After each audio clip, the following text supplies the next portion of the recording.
Welcome, ladies and gentlemen, to another edition of Bottom of the Bill. We got our boy Dylan Mikos on today of Yashira. How you doing, man? Good, buddy. How's it going? It's good, man.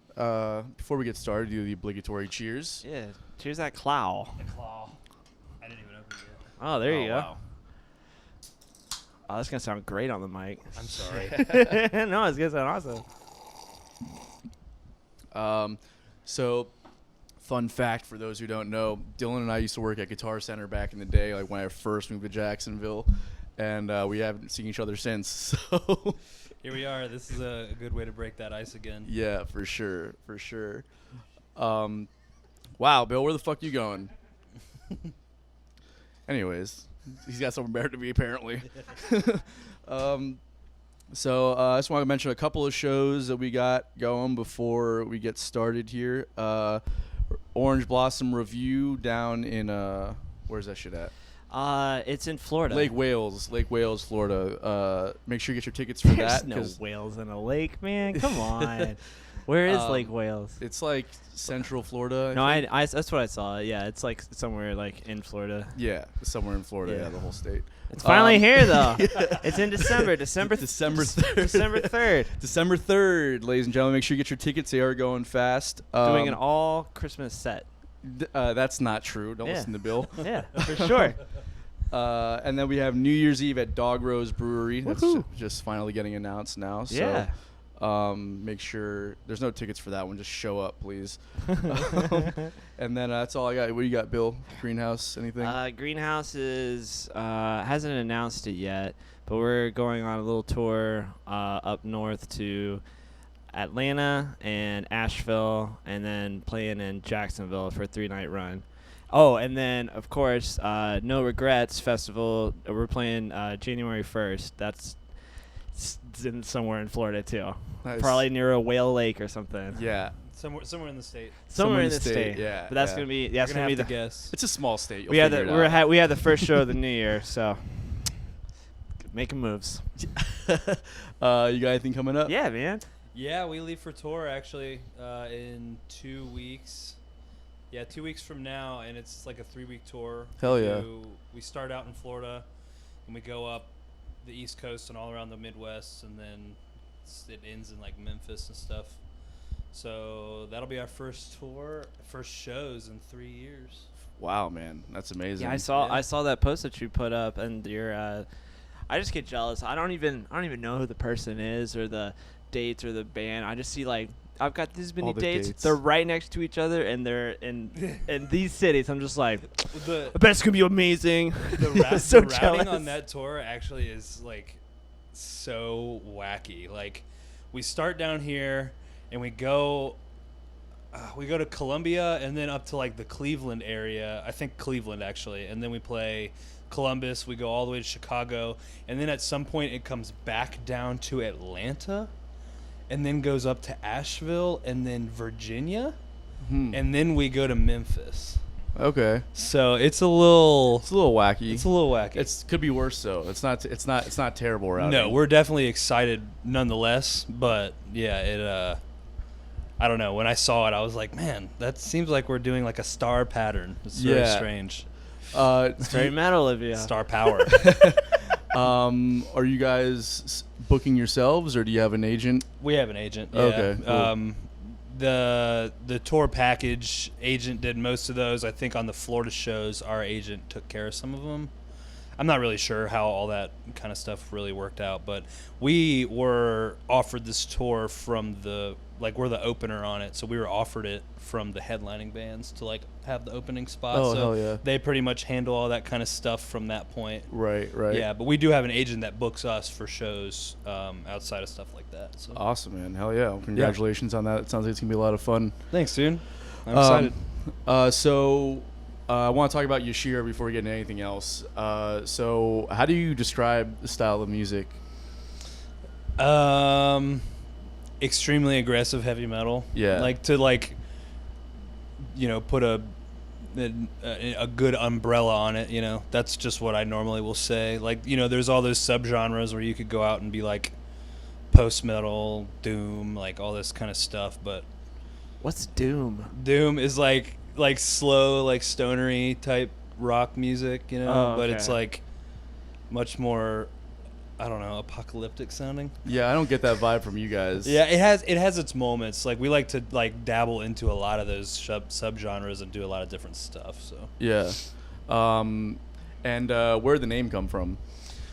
we were gonna call ourselves Yashira with an N, and Seth, our former drummer, was just like, he was in a band before with Connor called Nisrock, and they were like, I don't want to be in another band that starts with an N, so we just changed it to a Y.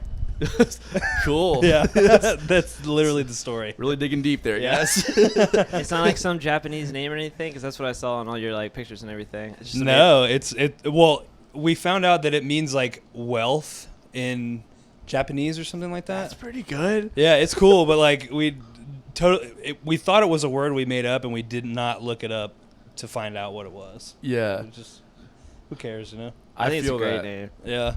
That's Thanks. What Yeah, really. We started when we came up with Side Hustle. We didn't realize that we were starting a band that like 50 other bands have also for their name. Whatever, So though. you know what are you gonna do? But we own the fucking trademark now. There you so go. come at me, bro. So all y'all gotta stop. That's fucking right. I think it's funny on our T-shirts. I don't know why you decided to, but it has a little TM on it. Yeah. I'm like, Because it's trademarked. of course Yeah. it was intentional, but like, why would you do that?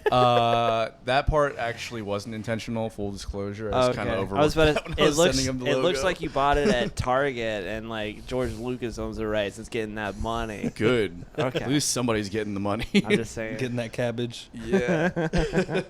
So how'd you guys form the band?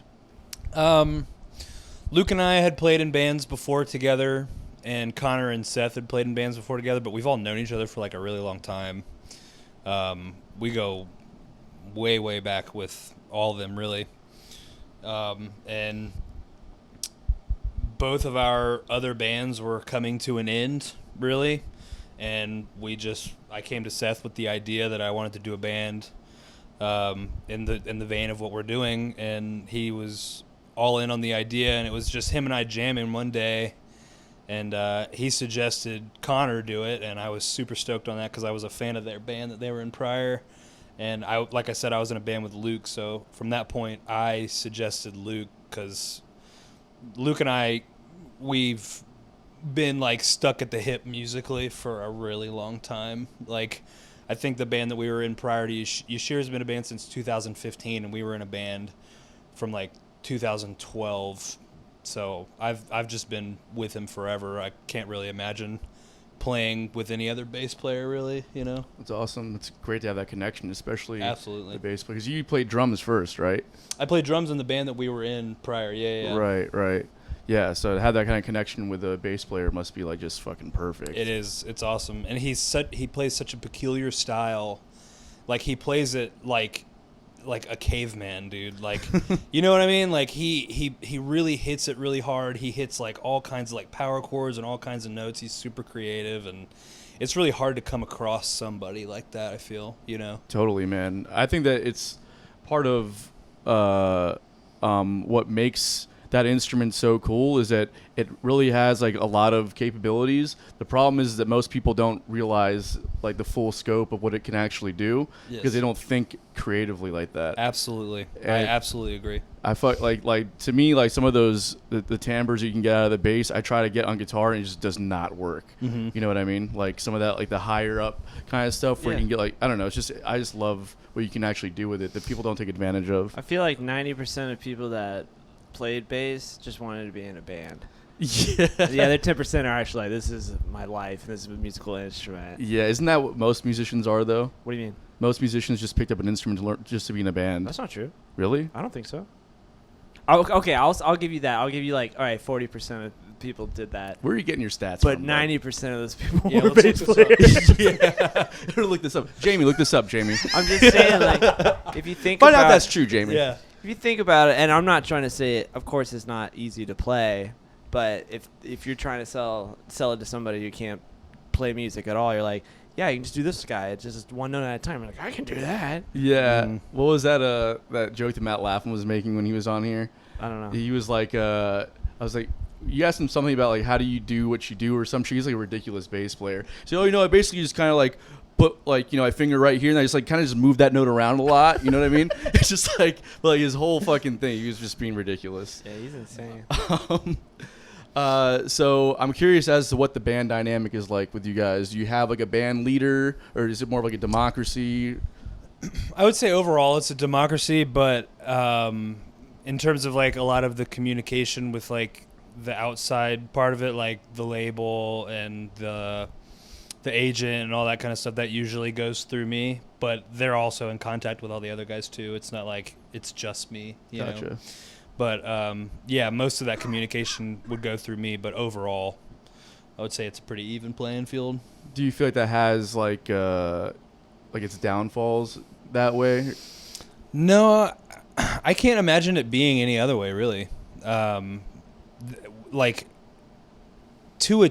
everything, every T crossed, every I dotted in our band is like made by the four of us. The choice is made by the four of us. You know what I mean? Yeah, totally. So I just can't even imagine a point where it was just like, no, I'm taking the executive decision here and making it myself, you know? Wow.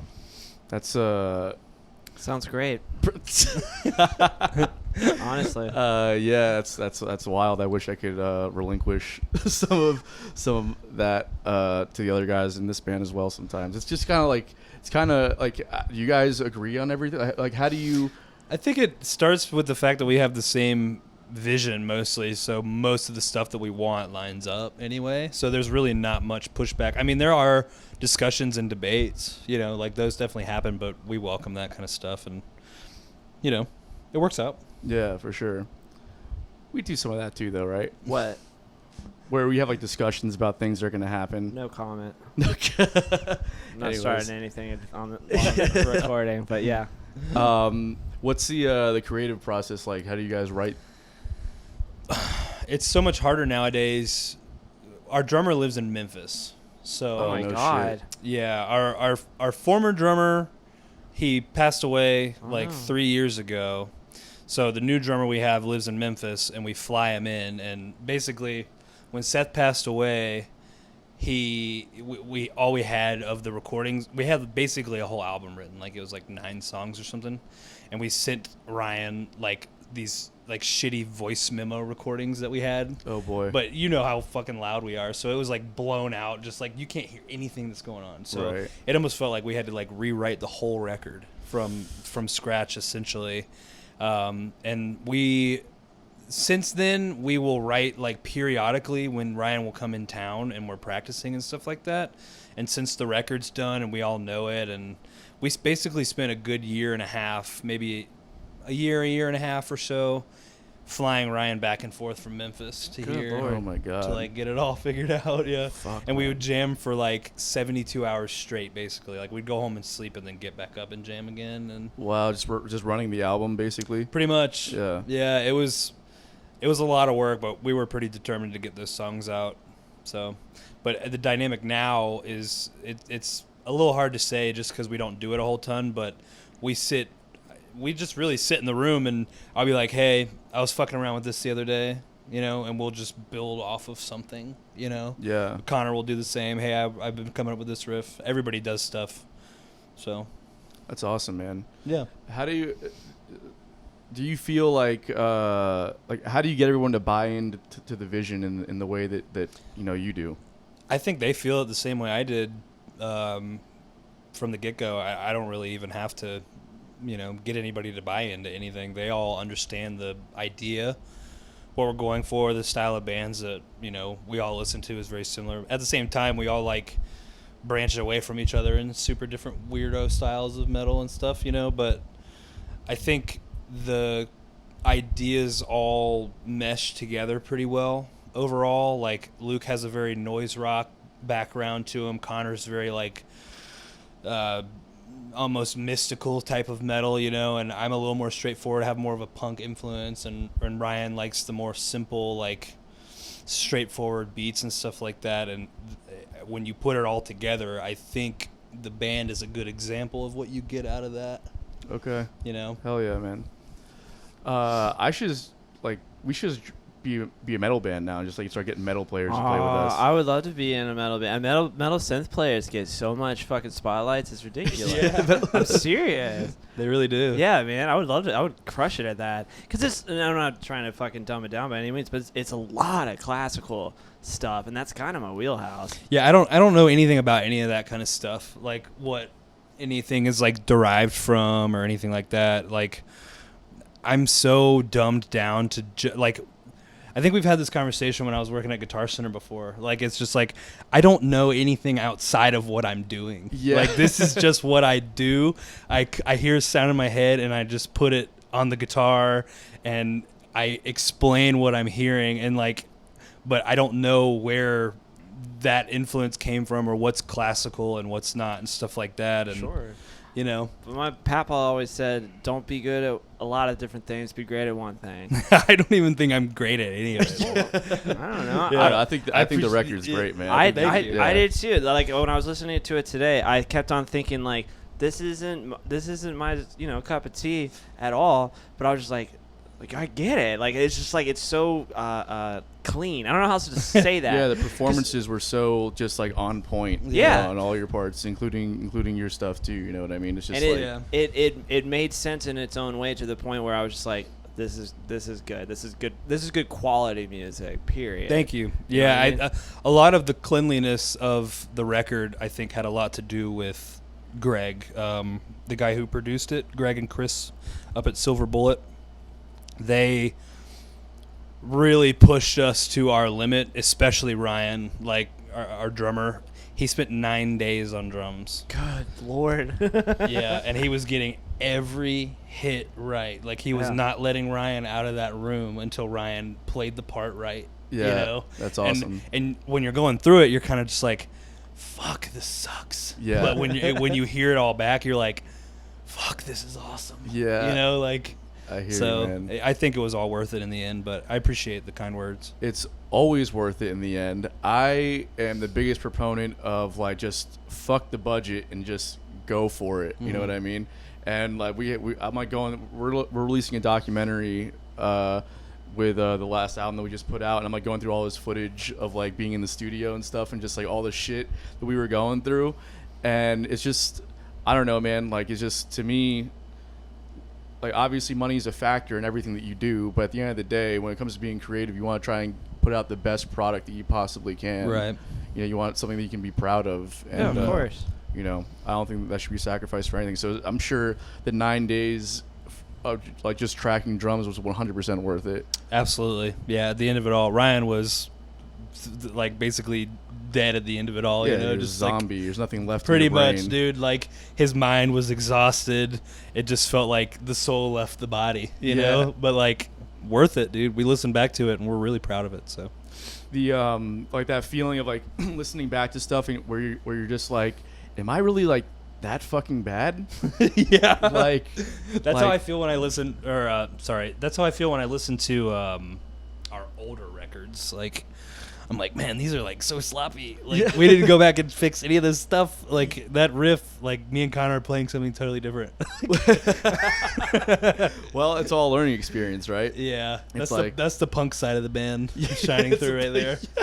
We don't care, bro. We're just fucking fuck the system, Fuck you know? it, man. Fuck it. Yeah, I feel you though, man. I mean, like it's just that comes with just. You know, like every time you go into the studio, it's a different experience. It's a different learning experience, and you think you got it figured out, and then you go back in and you're like, nope. I just realized that I didn't do this thing or I didn't whatever. So you're just putting it under like an auditory microscope. Yep, and you're never really ready either. Never. It's like, we got to practice so that we're ready when we go in the studio, and then you get in the studio, and then when the eyeball is on you and the ear is listening, you're like, it's just like, fuck, man, we never got it. Like, yeah. We got to try harder in here now, you know? Like, you feel like you're a step behind almost, you know? Oh, totally, man. It's like, okay. I was going to say, like, the only way you can really, like, practice for recording an album is just to record an album. Yeah. And then go and do it again. Absolutely. Yeah. Yeah, which is probably what we'll end up doing for the next one. Oh, that makes perfect sense monetarily. No, we'll do it from home. But anyways. That sounds great. Then then it's a win-win. isn't it? Well, we don't record the second time from Like home. Michael We do Scott, the it's a first time. win-win-win. We So all you record win. your demos, basically. That's what we're gonna start doing. We did Yeah. scratch tracks. I just like We recorded already guitar. did that. No, but I mean, I did scratch tracks for the last one that were just terrible, Mhm. and then we went into the studio with that. And then they ended up being And you wrong didn't- half the time. And you didn't write a lot of solos either. You I kinda wrote. just- No, I wrote. I just couldn't play them. I think you're getting confused. I No, wrote no, them. no, I just couldn't no. play them. Because on my song, you didn't write anything for it. On your. No, yeah, I didn't write anything for that Yeah. one. Yeah, I So that's a screwed on whole that one. song.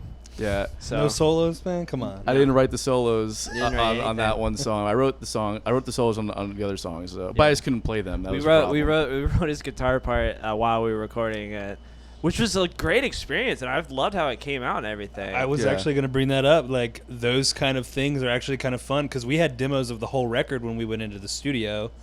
And what Greg would do is we'd finish one song and then he'd go, "All right, guys, I'm going to go upstairs and listen to the next one." And he'd go up there with headphones and just, like, close his eyes and listen to it all and come down. And there was one song where he came down. The song was, like, 8 minutes long. Like, it was, like, it had this middle section that was, like, just so soft and, like, so long and drawn out. And he comes down there and goes, "So, I don't really understand the middle of this one. Why? Yeah, You know, what's the point?" And we were just kind of like, what if we just literally cut it out? You know, just cut it out, went from this part to that part. He was like, "That would be much better." And the song is so much better because of it. Now you it's know? like a 3-minute song. Like, Yeah, it'd be it's a like radio it's like hit. 4 minutes now. We cut out literally like half the song. Nice. It's crazy. What's interesting is like if you are a potter and you go to your studio to create stuff, or an artist, you go to a studio to create stuff. If you're a musician, you're like, we're gonna work on it real hard on our own, and then we're gonna go to the studio and then record what I was working at home. It doesn't really work out. Seems like the best idea would just be to write an album at the studio, but that's expensive. I was about to say that's like, Yeah. that's I mean, so expensive. I mean, like, yeah, that's how they were doing it like 30 years ago, and the label would give you like $1 million advance That's what I to actually mean. just do that. That sounds fucking be amazing. dope. I would love to do that. Oh, because yeah. that's really the ultimate like creativity zone or whatever. Yeah, I mean that would Like, be. we're gonna write a song right now. It's a lot of pressure though. That's a I would love that though, just being locked in that fucking windowless, soundproof room. That's why I for keep fucking on. 12 hours just And- writing. And I'm not. I'm not even being facetious. I would No, love no, that. no. And I'm not sad about how the album came out because it was worth all that time and money and everything like that. But I keep on thinking about it constantly. Is if we took all that money that we spent to write to record it, we could have put all that money into recording equipment, and then we could just be recording shit nonstop. Yeah, but Yeah. we're not Right? engineers though either. You know, That's also true. That is true. And but fucking Jay's got the magic fingers. Just there is YouTube. Oh, you fucked up. No, click, click. There Good is- to go. There is YouTube. There's YouTube, but And we I know don't- all the shitload of engineers. I hate that shit though. I What? hate engineering. I like producing. I love engineering. Big distinction. I'm your guy, dude. I'm really bad. I'm He's trying to sell me on this. It's I'm not telling gonna you. happen. This I'm is what not- he's talking about. I'm They don't not actually trying get a to. say in the band I at am all. not trying to say that I'm a good audio engineer by any means, but I love just being like on the computer, and figuring all that shit out and all the shortcuts and stuff. I'd be the master at that. Yeah, we also don't have like a good space to record in. That's what I'm saying. Like we had that much money. $10,000, which is what we spent basically on I recording, feel like we spent a little is bit more. not gonna get No? you a good studio space. No, man. There's people. I mean, if you want like a good studio, there's this guy that I worked with. He was a GM at Sam Ash, and I worked down there. And his side hustle, It'll be quote like unquote, buy us 1 amp, right? You worked at the same match here? no, in South Florida. Oh, before you came here. Yeah. Gotcha. And the GM there, his side gig was basically like he would build studios for people, Oh, right? dope. And he would like on the cheap end of it, you're looking at like $100,000 What? for a decent studio space because Oh you have to get the my room treated. You have to do all that stuff, you know. Yeah, the guy, Seth's brother, actually recorded us before we went up to Connecticut and did all of our stuff. He does my other band and stuff too, and he records. He actually recorded 2 Yashira tracks recently, and he bought a house and it has a mother-in-law suite, and he turned it into a studio. Yeah. But like that was like a plan that he had buying the house. Was Right. I'm putting a studio in the house. You can build a dope home studio. Yeah. I mean, you totally can, but again, it just costs a lot of fucking money. You know? And he's so fucking good at that shit too, dude. Like, you would not be able to tell the difference that we just recorded that in a fucking. I mean, it's a sound treated room, but like, it's It's just a mother-in-law suite. Like, it's just like a regular old fucking room. It's got like a kitchen in it and everything, you know? Oh, really? Yeah. Hell yeah. Yeah, it's awesome. For sure, if I like won the lottery or somehow got $100,000, that's what I'd do. I would love to like live in like one of those like corporate little places over here where I'd be like, I live on top and then studio on the bottom, and then also it's a record store and it's a brewery. It's my dream right now. It's a brewery. Yeah. You need a little more than $100,000 for that. Whatever. That's all right. I'm playing scratch offs, dude. Could win. Could win. You can't win if you don't. Wasn't play. there was like 2 scratch off winners in Jacksonville I know. like in a row like 2 months ago? Yeah, I heard about Really? that. That's why I started Yeah. buying some. They're both in Jacksonville. Guess how? So the Jags are going to win the Super Bowl now? We're on Right? our way. That's what that means, we are right? on our way. How many games you guys 2 won? 2 and games. 6. Yeah. That Are you a sounds football like fan at all? not at No, all. he does not No. any sports fan at all. I love I was football. going to say, you're not a Dolphins fan, are you? Because those are one of our He's wins. Yeah, we couldn't No, win it in although America. My family, they're all big Dolphins fans. I just never got into football myself, or really any sports. But Nice. I do. Yeah, the Dolphins are terrible, though. I know that much. They were good last year. Well, I don't want to get into this. I will talk so much football. I Yeah, will me talk too. so I much love football. it too. But this is about music. Yeah. This isn't supposed to be a fun podcast about sports. This is supposed to be a serious music podcast. Yeah. Serious Yeah. music. He's got a speech impediment. You have to excuse him. Okay. I do. All right. I saw an email that we got the other day on the bottom of the bill at Gmail saying that we were like 210th in Apple. 206, actually. excuse Don't ever me. try me like that again. I'm so sorry. 206 most listened music podcast. For real? On Yeah. Apple Podcasts, Damn. yeah. There's probably like 210 in the world. I was but about I to mean, say, you know. they don't tell you that there's 206 podcasts. Yeah. Hey, we're on our way up. Yeah. That's badass. I thought it was Real. pretty cool. We actually hit 1,000 downloads like last month, which is pretty dope. I got stoked about that Oh one. my god. Yeah. Hell yeah. Where's that money? Yeah. I don't know. So where's the cabbage for all that? Yeah. We are looking for sponsors. If you guys are interested in sponsoring, we reached 1,000 downloads in a year and a half. Yeah. Big fucking. That's a big deal, dude. How many downloads do you have? Yeah. But yeah, we need money for my record studio, record store, brewery, pizza place. I'm adding on. Yeah, you're adding Yeah, on. No, and yeah. pizza. Yeah. How much is that going to cost, Jamie? Look it up. Yeah, look Yeah. it up, Jamie. How much does that cost, Jamie? What are the property taxes looking like in that? $1 million. I'd buy it straight up, best equipment, and just run it into the ground. Check in Austin. Check in Austin. Yeah. In Austin, yeah. I'm sure there's like 400 of those there, Studios? probably. I mean, yeah, it's like a music hub, man. Yeah. Have you guys played in Austin before? We have, yeah. We Oh, played that's it. weird that you said that. What? That I said Dav? You said we dav. We Dav, Because you're dude. making fun of the way I said it. Something earlier. No, that was an accident. Oh. I'm just messing with it. Got my yeah, you got my Yeah, but you played in Austin? yeah. Where'd you guys play at? That's You're like, yeah, I did, bro. Fuck you. We played at a place called Barracuda. Barracuda. I feel It like I've was heard like- of that venue before. Dude, it was so cool. It's an inside venue and it has like a back patio that you play out back, and we played out back, and while that was going on, another show was going on inside, and they let people go to both shows. Oh, hell yeah. It was so sick. And they're like, I think it was like a Friday night or something, and it was like lit out there, dude. Were they playing this at the same time, both bands? Yeah. That Yeah, must we be were weird. playing at the same time as like it was like this German punk band called Reichs. Yeah, Rixe. What kind of German It's punk it's like a band? oi punk band. I Named don't know. Reichs. An oi punk band, huh? Yeah. They got like, are they like skinheads? Yeah, I so don't- that's I what don't it think sounds like so. to me. I mean, I've listened to him since, and I don't get that vibe. Yeah, I But said maybe- how, Yeah, that catching up. I'm like catching inside, like jamming out, and go to find out it's like super racist. It's like how many Reichs? There's about 3 of them, or 4 Reichs? That's good. Well, that's interesting. But yeah, Austin as a whole. I haven't been to Texas ever, so I don't even know what it's like. But I hear it's good. I played in Fort Worth one time. That's like Dallas area, right? Yeah. Yeah. I don't remember what the club was called. It was like a big ass like almost looked like they were trying to be a theater, but like way too small to be a theater. Yeah. You know what I mean? I played in Dallas, and the venue was called like the Red Blood Club. The Red Blood Club. Yeah, and it was like tucked off behind like a bunch of like restaurants and stuff. I had a camel burger at the restaurant up front. Like a Camel legit meat? camel Yes, burger. with camel meat. Where are you getting camel meat from? I don't know. They had like different exotic meats once, like every week. Was it That good? week it was yeah, it was really good. What did it taste like? I don't know. It was like Like Really, camel? like dry. it tastes like camel, it tastes like camel. like the cigarette. No filters. Oh man, gross. Man. No, it was. I mean, it was kind of like deer, like it Oh, like just- very gamey. yeah. Okay. for sure. Yeah. But they have like bear and shit sometimes. I would man. try I all can't remember that what it's shit. called. Oh yeah, for sure.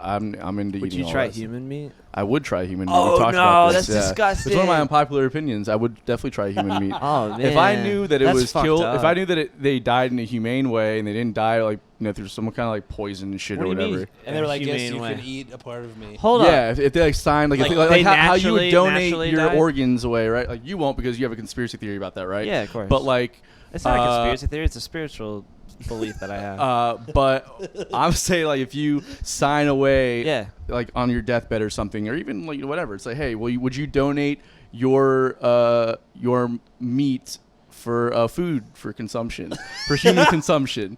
Yeah. If they signed that waiver and I knew that they died like in a maybe like a car accident or something, they didn't even see it coming. I want all that adrenaline shit in the what I No, mean? no, you want to get like a definitely nice not. clean fucking slab of meat. Yeah. Maybe like a I don't know. I can't think of a good way. But No, I just gave you a good way. Just car accident, didn't even see it coming, just blackout. Okay. Well, you don't even have to think about it. I already gave it to you. Yeah, exactly. Just don't work so hard. how would Bill. you eat that human meat? Like not with your mouth, obviously, but I mean like in what way would you cook it?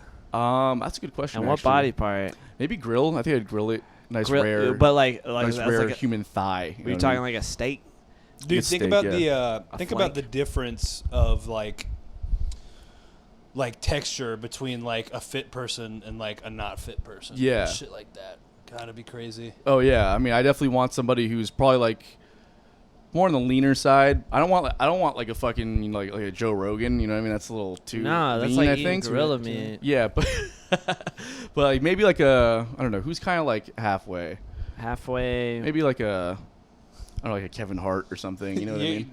Like Kevin Hart, I feel like he's got like a good balance. Of, I think this episode is your claim to fame. Yeah. You would eat Kevin Hart. I definitely getting canceled after that You one. eat Right? 'em- yeah. That's happening.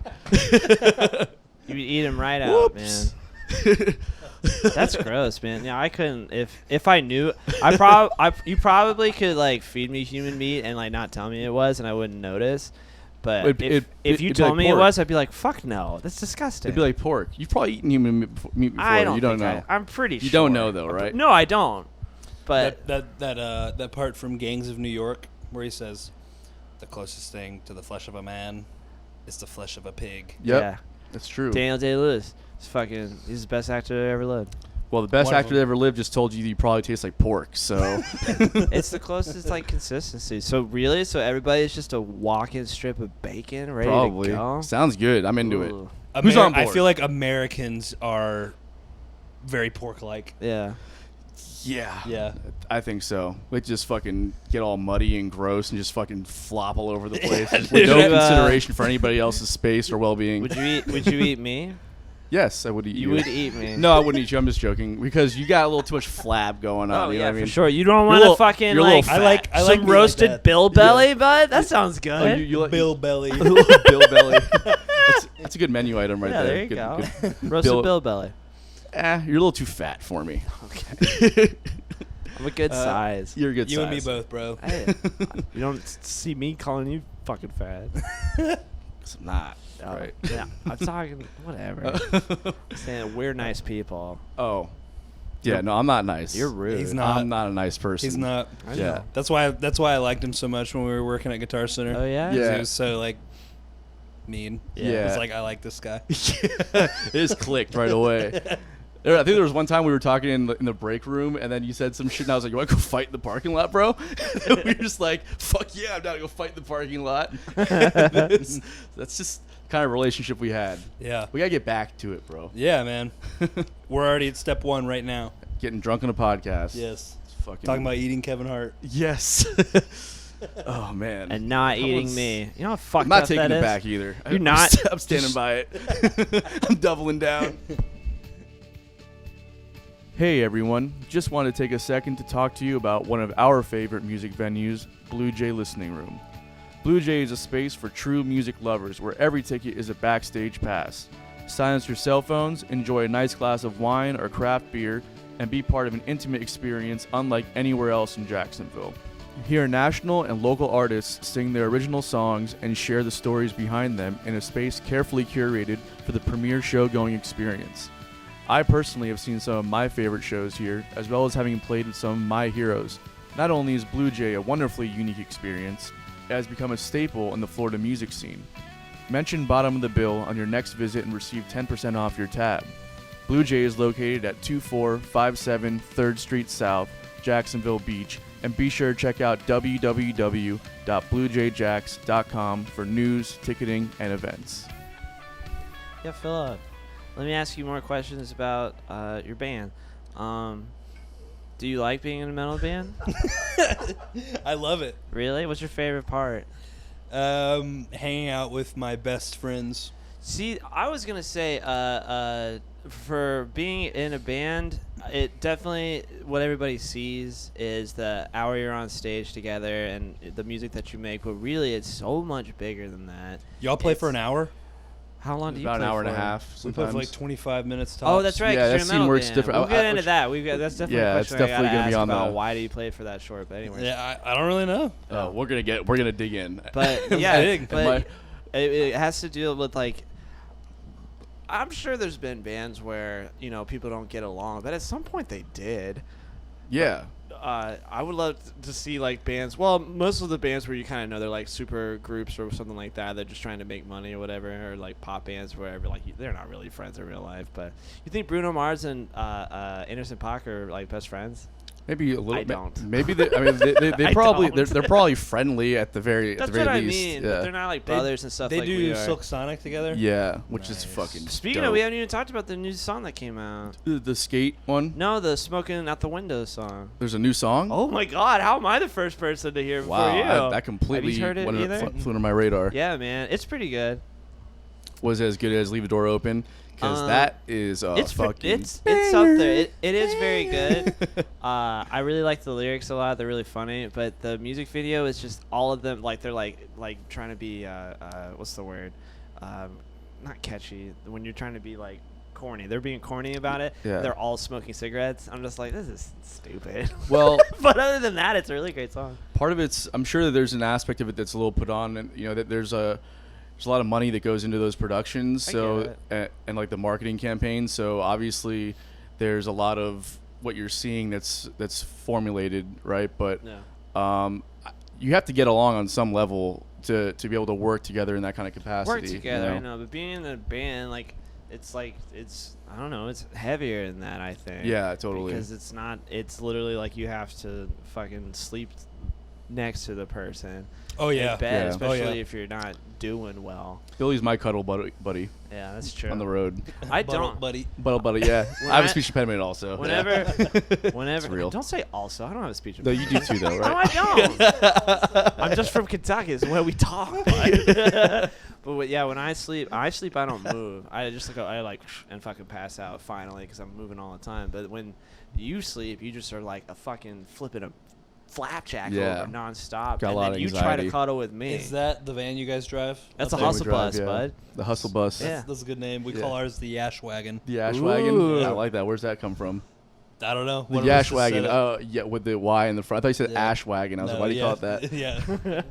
Yeah, weed, bro. Weed, bro. Fucking, yeah, we're fucking doom metal now. We're fucking Yeah. weed, bro. I'll be in doom metal. That sounds nice. Yeah, Billy affectionately called the van Olga at first. Oh which didn't yeah, really I stick. forgot about that. It was just a big old bitch. Yeah. And that's what I always well, thought. it's 2021. We don't use that kind of language Big anymore. old female American. That's right. You can say bitch. It's I okay. guess- yeah, that's what Okay. I thought. The other Talking about a the other car. straight white male gave us the okay to say I was, bitch. yeah. I just thought that it was big, and it just reminded me of like I don't know something like if you ever use like Olga in like a cartoon or something, it's always like this giant fat lady, Yeah. like opera singer or something. I love the name. It just didn't really stick, you know. Okay. But anyways, hustle bus. Hustle bus. What do you guys travel in? We have like a 15-passenger E350. Fucking love those things, man. Yeah, I love it. I've had it. I guess I bought it back in 2016, and it's been trucking ever since. How many guys are in the band? 4, but we got a guy that like tour manages for us, and he like does our merch and fixes our strings and all that shit. His name's John. So 5 go in the van. Okay, awesome, man. Yeah, I'm curious. I do kind of want to talk about the way the shows are coordinated with those, because you guys have like oftentimes like 6 people or 6 bands on the bill, right? So, but you running a band, obviously there's a lot of overhead, right? So how do you guys make that happen? Especially because the tickets are typically like $5-10 to get into the shows with 6 bands on there, whatever. How do you make it work? Well, what do you mean by like making it work? Like Financially? Financially? Yeah. We agree to whatever it is that we're gonna get before we play it. Really, like as far as like tours and stuff, like the one that we're going on in 2 weeks. Like we're opening the tour, so we're not getting paid very much to do that show. But the tour is like ultimately worth it in terms of like promotion and stuff like that, because the bands that we're going on tour with are a bunch of bands that we've been trying to get in with for a really long time, right? And we just have never had any luck. So it kind of depends. We got another one coming up in March where we're getting paid more on that one and stuff like that. So you guys are getting like guarantees then? Mm-hmm. Okay, that's good. That's absolutely. Good. And we get to keep all merch money, but we print our own merch, obviously. So. Oh, you do print your own merch, well, not like physically print it, but we pay to print our own. Yeah. Gotcha. Like, okay. Probably the same that you guys do. Yeah. Totally. So, yeah, that's always been an interesting thing, because like it seems. Like the way we had Mikey on the show recently, and he was talking about like the way that world operates, and I've always been so fascinated by it, because I see those bills, I'm like, holy shit, there's like all these bands on there, and a lot of the time you're playing for the door, you know. So I've always been curious of how bands in that world make money, and the way that he kind of put it to me was like, well, first, the reason why you play short sets and you have all those bands is because it takes a lot of energy to play that kind of music all the time. That's absolutely true. 2, this might be more of a cultural thing, but he was like, there's kind of a stigma in that world about financial success. Like, it should always be about the art, which, in my mind, I don't think that you have to sacrifice the artistic integrity in order to make money. But it seems like the way he was putting it is that there's a lot of bands that start to make good money, and then people stop liking them. Have you noticed that being a thing? Yeah, to a degree. I think I see what he's saying. Like, when you get on, like, the festival circuits and you start playing on, like, Rockville and stuff like that, like, I guess that would be considered selling out to some, but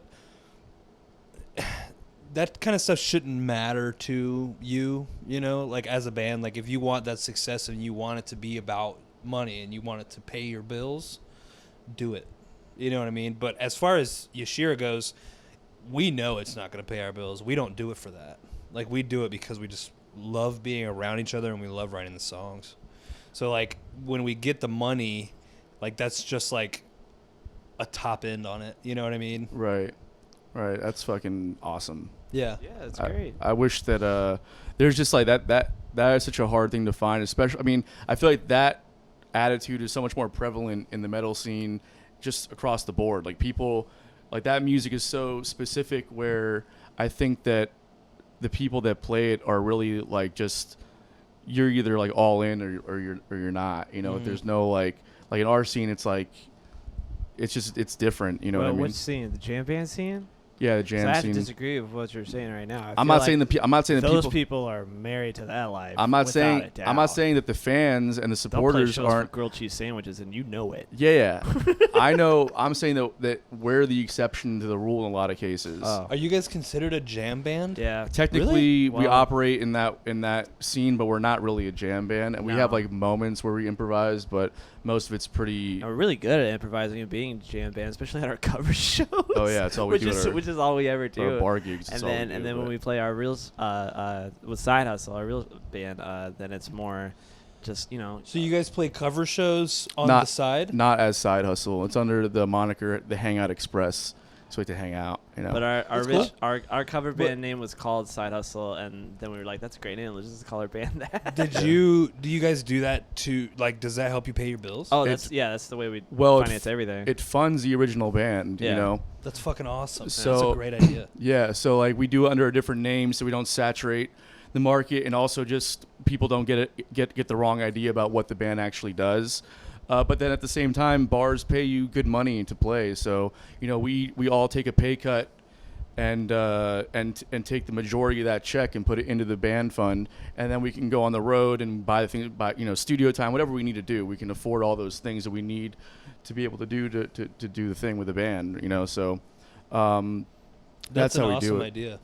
Yeah, I don't know how to do it any other way. I can't imagine Side Hustle when we play. Like there's times where we do make guarantees depending on the show, but I mean, a lot of times we're playing in new markets, and we talked about it earlier, pairing up with locals and trying to do it that way. But even then, when you're playing for the door, unless you're getting close to a sold out room, after the percentage that the venue typically takes, and then the split on the bands and the sales taxes that come into that, you're not walking away with very much money. No. And the merch kind of helps, but you have to take that money and put it back into merch, so you can't really pay yourself Right. out of that right away. Right. You Yeah. know? I mean, like that. Like when we're touring by ourselves, we experience that a lot because, like, this was like prior. The last time we toured by ourselves was prior to having an agent, and Luke was booking our tours for us, and he would like agree to a lot of door deals and stuff like that.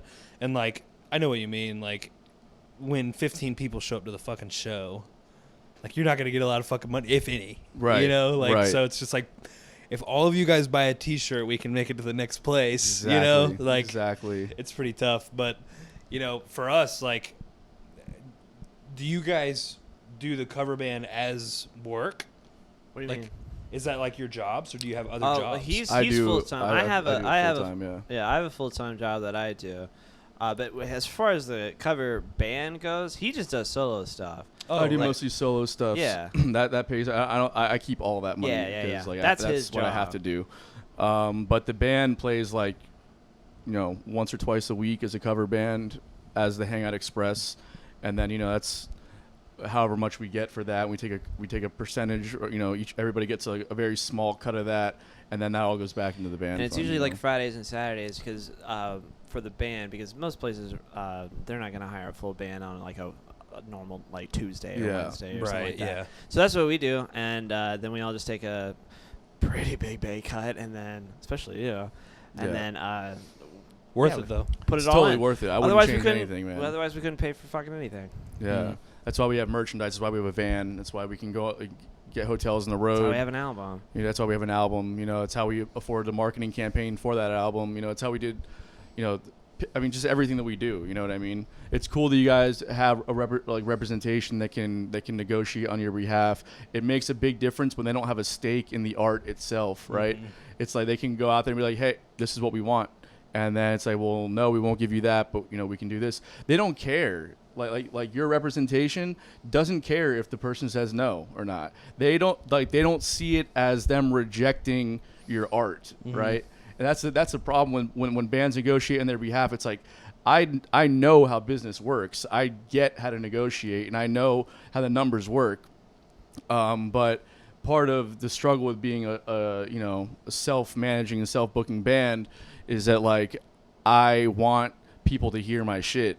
So if we need a certain amount of money and you say no, and then offer me a shit deal, I'm probably still going to take it if I know that it's in the market that we haven't played before or that we're trying to break into. Yeah, like you said, with breaking into it, like that's the real difference there, right? Yeah. Like breaking into a market rather than we played there 2 times in the last year and pulled this many people. Like then you have leverage to ask for X amount of money. That's why it's so important to keep track of your numbers as a band. See, like keeping track of attendance and just knowing that shit, Our agent, thankfully, we work with somebody that like does care about the band. Like when somebody does say no, he's like, okay, well, point me in the direction of somebody who will make this happen for me. Totally. You know? And I don't mean in the sense where like they don't care about what you're doing. I just mean in the sense that like they didn't create the music. Right. So yeah, that's like, true. They don't like feel have that rejection. Yeah, they don't have that personal attachment to it and that rejection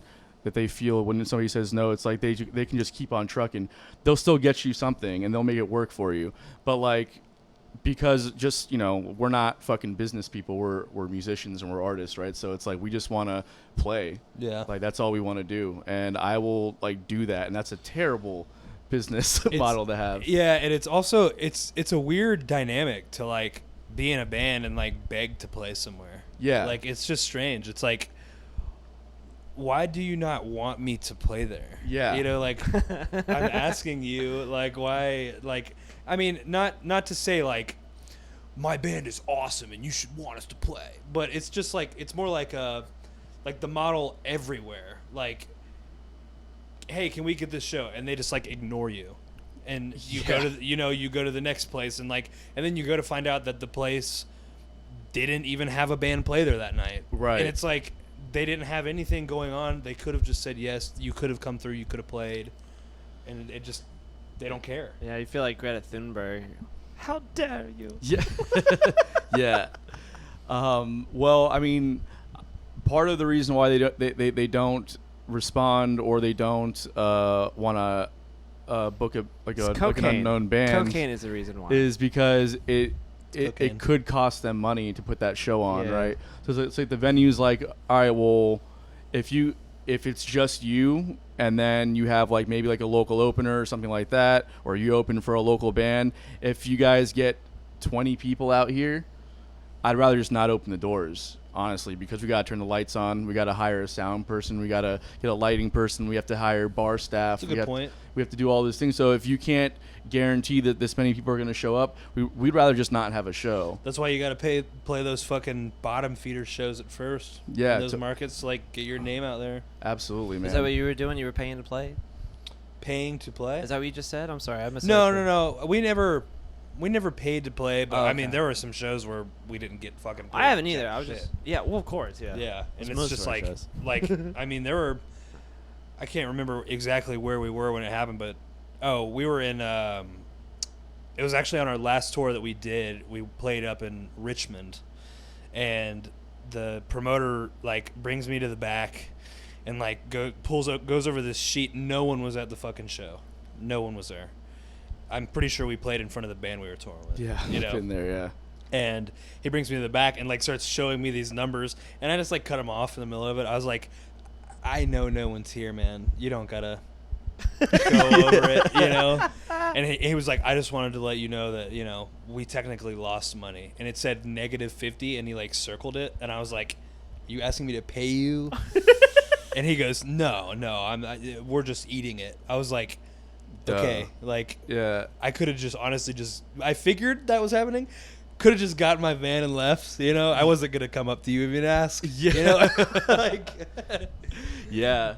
I mean, you know, that's you know, even if it's in a negative, it's still good to have that information though, you know, because you want to know. True. Like, how did we like what went wrong on that show, you know? Yeah.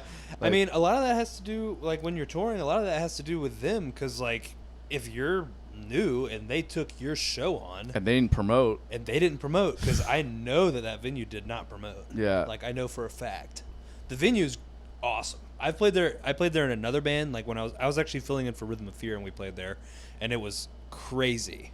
Like, the show was there, so many people were there.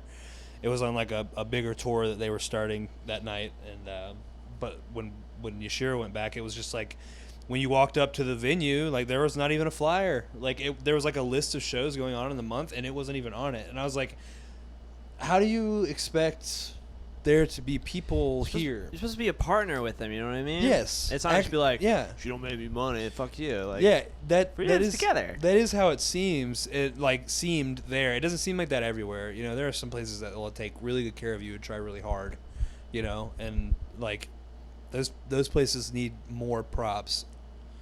For sure, because it 100%. goes so far in the minds of like people like us, you know. Yeah, man. I mean, and the fans too, that they want to know what's going on. You know what I mean? Like the people that are trying to like constantly seeking new things, that are out there that want to see new music and like they don't know about it. It's like they miss out on an opportunity as well. Like your venue doesn't make any money. You know what I mean? It's like, why did you have this show if you know that we're new in the market and you don't do anything? Like you just ensured your failure tonight. Because like, guess what? This isn't the first time we're playing to nobody, and we'll just move on to the next fucking place. Right. We'll fucking eat it. And I know that you will too, but at the same time, it's like, it makes your venue look bad. It makes your venue look bad. You know what I mean? Yeah. But there's a lot of contracts where I've worked out where they want that negotiated into the budget, right? So it's like, if you want them to promote, there's a fee for that. Yeah. Right? So it's like, what? Yeah, of course. Because they have to hire somebody to do the. Still more money that they gotta pay, and it I could guess just that does make recoup a sense. loss on They it. need somebody to create a flyer. They need someone to go actively promote the thing. If you want to have a budget for a social media campaign, you know, you work that all in, and then that's factored in overall to your split on the door. Or if you have a guarantee, they factor that into the guarantee. So it's like all those things that come into play, and that's where a lot of contracts that I've had to, you know, go line by line, like going through. That's what a lot of them say. Now we can always, on our end, like we can always take the extra bump in the guarantee and say, well, we'll just handle promo on our end. You guys don't worry about it. We'll designate so-and-so to a social media campaign. We'll target that demographic in this area. We'll create the flyer. We'll do all of it. We want this much money to do that, right? Or they can say, like, you know, hey, here's our guarantee plus we'll factor in, you know, a $500 budget for advertising because you guys are worth it. That doesn't happen too often with bands at our stage, but that happens a lot. You know, we've done that a couple times at local, you know, venues here, but bigger bands, that's factored into the contract, you know. Like, yeah, I've never been in a bigger band, so I don't know. I've just only heard about it, and like, you know, like, because I'll see it on the contract. I'm like, oh. It's very humble of you to say that. I've never been in a bigger band. I was just laughing at that. Yeah, no, I'm with you. Neither have I. That's There's why a reason why this is called the bottom of the bill. Right. Yeah. Top of the bill. Yeah. But yeah, man, it's fucking wild, all the ins and outs. That's why it's fucking dope that you guys have representation that can handle a lot of this, you know, bullshit that we don't want to deal with. Oh yeah, you know? without a doubt. For sure. Yeah, he's great. His name's Dan. He's the shit. How'd you get Dan? Well, we used to have an agent named Sean, and there was just like, it seemed like there was like a little bit of a creative difference in terms of like where he thought we should go rather than where we felt like we should be in terms of the bands we were touring with in subgenres of metal and all that kind of shit. And we asked our manager if he knew of anybody who would like be interested in doing it, and Dan's kind of at least in our world, he's a bigger promoter. And we were talking to Will, our manager, and it's just like, let's shoot for Dan, you know, let's see if we can get DeFonts. Why not, you know?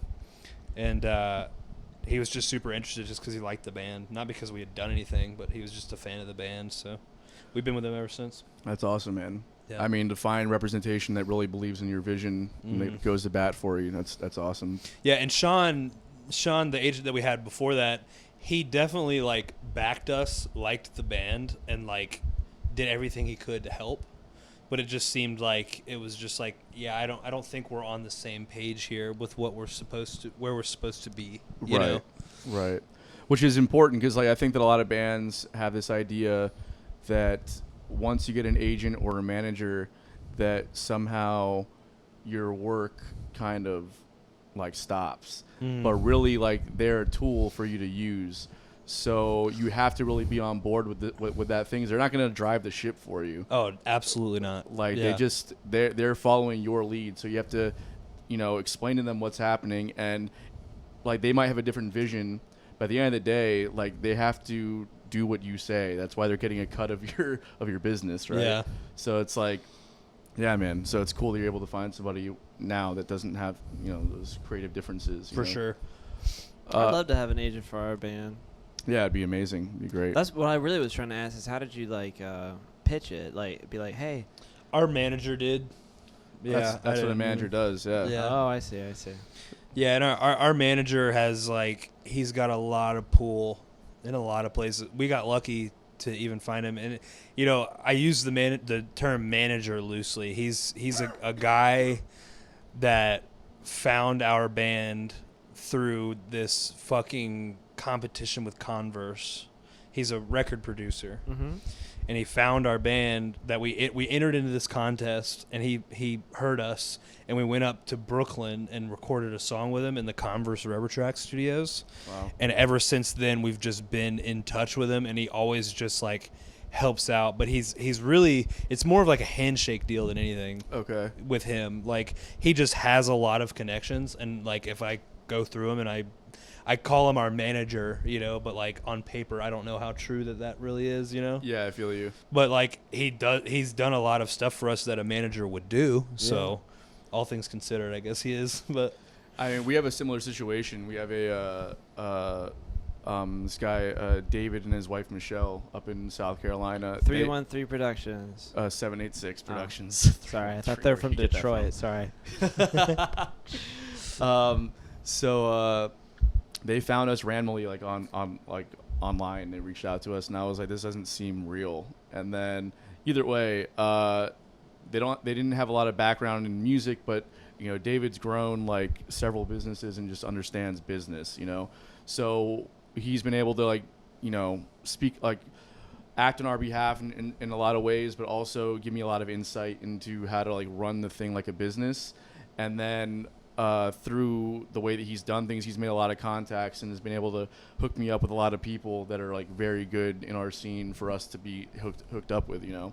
So it's a similar situation, like, you know, but that shit's important to have, man. It's like somebody needs to like, I don't know, give you some kind of fucking like insights. We don't know what the fuck we're doing out here, you know? Yeah, I mean, I feel like prior to getting with an agent, like it was just like there was no business. It was just fun, you know? Right. And like the band for us now is still a lot of fun. Like that's the only reason we fucking do it at all, you know? But there is a business side of it, and to tap into it, it's nice to have somebody to handle that. Yeah, you know, totally. And they don't necessarily like handle as much as they just give, like you were saying, give us advice on how we need to handle it. Right. You know, right. And it goes a long way for sure. Totally, man. We had Micah Davidson shout out with Midwood Entertainment. He's kind of moved into a different realm as far as what he's doing in the industry side of things, but they were producing a lot of big festivals, and they were booking a lot of, you know, bigger bands in kind of like the more like folky kind of side of things. But either way, he like sent me basically a spreadsheet on how to track all of your shows and all of like your numbers and like the capacity of the rooms and how many, you know, tickets were sold, internet versus door, all that shit. And I was like, God damn, like, if you want to, you're going to need to have all your shit like this if you want to pitch your band to an agency or to a label or something. They're going to need to see these metrics laid out like this. And I was like, God damn, well, I have something similar to this, but I guess I'll go back and, like, you know, adjust some shit. Because it's like... Yeah, if you're doing it on your own the whole time, you're just as good as what you know. Exactly. And who you know. Exactly. Absolutely. So, yeah, you got to fucking reach out to other people, or at least when someone's like, hey, you should talk to this guy, like, fucking maybe talk to that guy or person or them, 2021. Yeah, 100%. 100%. So you guys said that you were the label. Mm-hmm. So what role does a label play in what you guys are doing? Well, we are on a 2-album deal with Good Fight Music, and their role for us for Fail to Be, the record that we put out last year, the one that we were talking about earlier, they put out the one before that as well, but that one was already recorded prior. They give us a budget to record the record, and they do all the pressing. They have a merch store for us. They do all the CDs, and they do distribution and all that kind of stuff. So do they account for the 20,000 streams that you guys are seeing on Spotify and whatnot, like that kind of stuff? I mean, yeah, but like within like our contract and stuff like that, like, you know, what does Spotify give you? Yeah, no, I just mean like, have they allocated a budget basically for marketing and advertising? Yeah, in yeah, a sense where you guys are seeing those numbers spike because of their. Yes. Okay. And that normally happens obviously around when the record comes out, Right. and then it obviously slows down when Right. you're not doing anything. Right. Like we put that record out, December 11th will be a year Okay. since that record came out, and like the first 3 or 4 months they were pushing it super hard. So a lot of those plays and stuff that you see online now were around that time frame. Okay. But before that we had like, you know, X amount of monthly listeners, a lower amount. And now it just stays up much higher, and it seems to go higher and higher as time goes on, you know? Like it seems like the job they did is working, you know? Totally. Yeah. That's such a fucking wild world to navigate. Is a streaming world, man. I hate it. I don't fucking get it at all. I hate it. We had a marketing team handle our release, and the guy came back to me and just said, "Listen, man, we're gonna go ahead and take all this money and put it into YouTube, Facebook, and Instagram because unless you're spending X amount of money, I'll say it for people that fucking are interested. Unless you're spending like upwards of $1,000 on Spotify advertisements, it's not going to make a dent in what you're trying to do." So that's the way that he pitched it to me anyways, which is why we put the money in other places. But it's wild to me. Like they were saying that even David Shaw, which is a lead singer for the Revivalists, I don't know if you're familiar with them. I haven't heard them. They're pretty. They've got like a pretty popular song on the radio and stuff. But like the singer of that band, like they were handling his marketing campaign, and they were like, you know, even maybe I shouldn't be saying this, but they're like, even with him, it's like we're not doing the Spotify ads with him because like the money that we're spending is not working. So we've taken it out, and it's just like it's insane, like to try and think about like how does that fucking machine work? I don't get it. It seems like it only just catches on. Whatever catches on, Yeah. that's like money well spent. It's like, well, yeah, but you know, like if for some reason this is just, and you know, it seems like that's kind of the way that music has always worked. Like people put out records and shit, and people would hear it and like it or not. You know, like some stuff stuck, and now you have iconic records, Metallica records, Stones records. You know, like all that kind of stuff. It's timeless, but we're in a different time now. There's so much fucking music in front of you all the fucking time. Yeah. You can't. There's like almost no way that you stick to anything anymore, and it seems like that works less. Yeah. You know? Yeah, totally. I'm just trying to figure out, like, okay, here's $1,000 to advertise on Spotify. Where do you advertise on Spotify? You would pay Spotify to put you on playlists. And that's what was happening. You just greasing the wheel to put you on a playlist. Playlists are the money maker. Of course, yeah, and I Spotify. understand that. I was wondering if like that's the fucking case. We're like, hey, we have all the cards. We make the playlist. Here, just fucking pay us. I want to be the guy that makes the playlist. So they do. And Seems like a great job. Sorry, go ahead. When you're active on your Spotify page, like when you create your own playlist, and it's like, this is what the band is listening to now, and like make your own playlist and all this kind of stuff, and like, you know, post messages and merch and shit like that. Like that's what makes Spotify go after you. And I personally, I just hate keeping up with that side of stuff. Like that's not why I'm in the band. That's not why I made the band. You know, like I didn't make the band to beg you to listen to it. Right. I fucking hate that. Yeah. Like if you like it, if you heard it, cool. If you like it, even better. If you haven't heard it, what the fuck else am I gonna do? I'm not paying to have you hear it. Like, I'm tired of everything being monetized. You know, like it sucks. Well, I would rather just play a fucking show. Yeah, totally, man. I hear you. I'm like, because like the thing is, when like the reason why we all got into music is because it wasn't because we wanted to be like social media personalities. Yeah. You know what I mean? It's like we're doing it because like we love to play music, and I just wanted to make friends. Yeah, yeah. I know, it's a great way to do that. All my best friends are from playing music. Yeah, actually, same here. I'm sorry to interrupt. No, it's okay, Bill.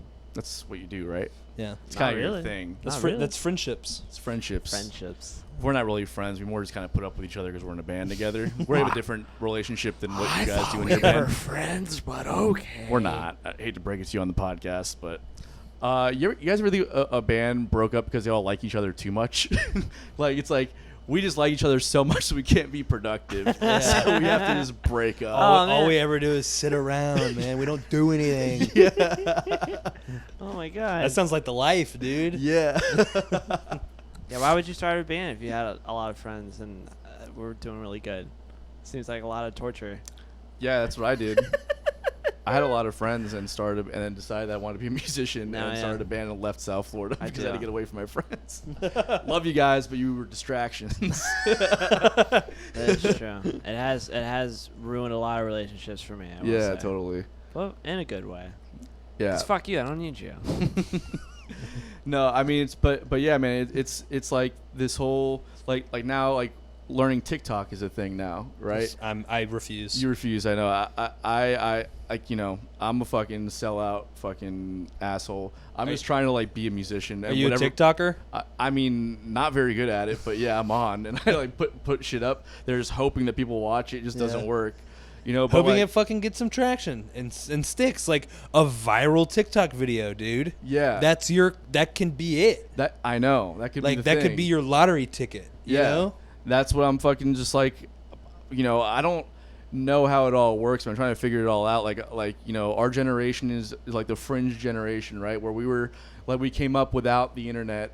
And then we got it. And we got it, right? So like we know how to adapt to the technology, but also like we're getting a little bit older, so the newer stuff, it's like we didn't grow up videoing everything that goes on in our lives, right? Yeah, I can take a picture and put it on Instagram, right? Like the video stuff I'm active on social media, but only because I force myself to be active so I can be a musician. That's all I want to be.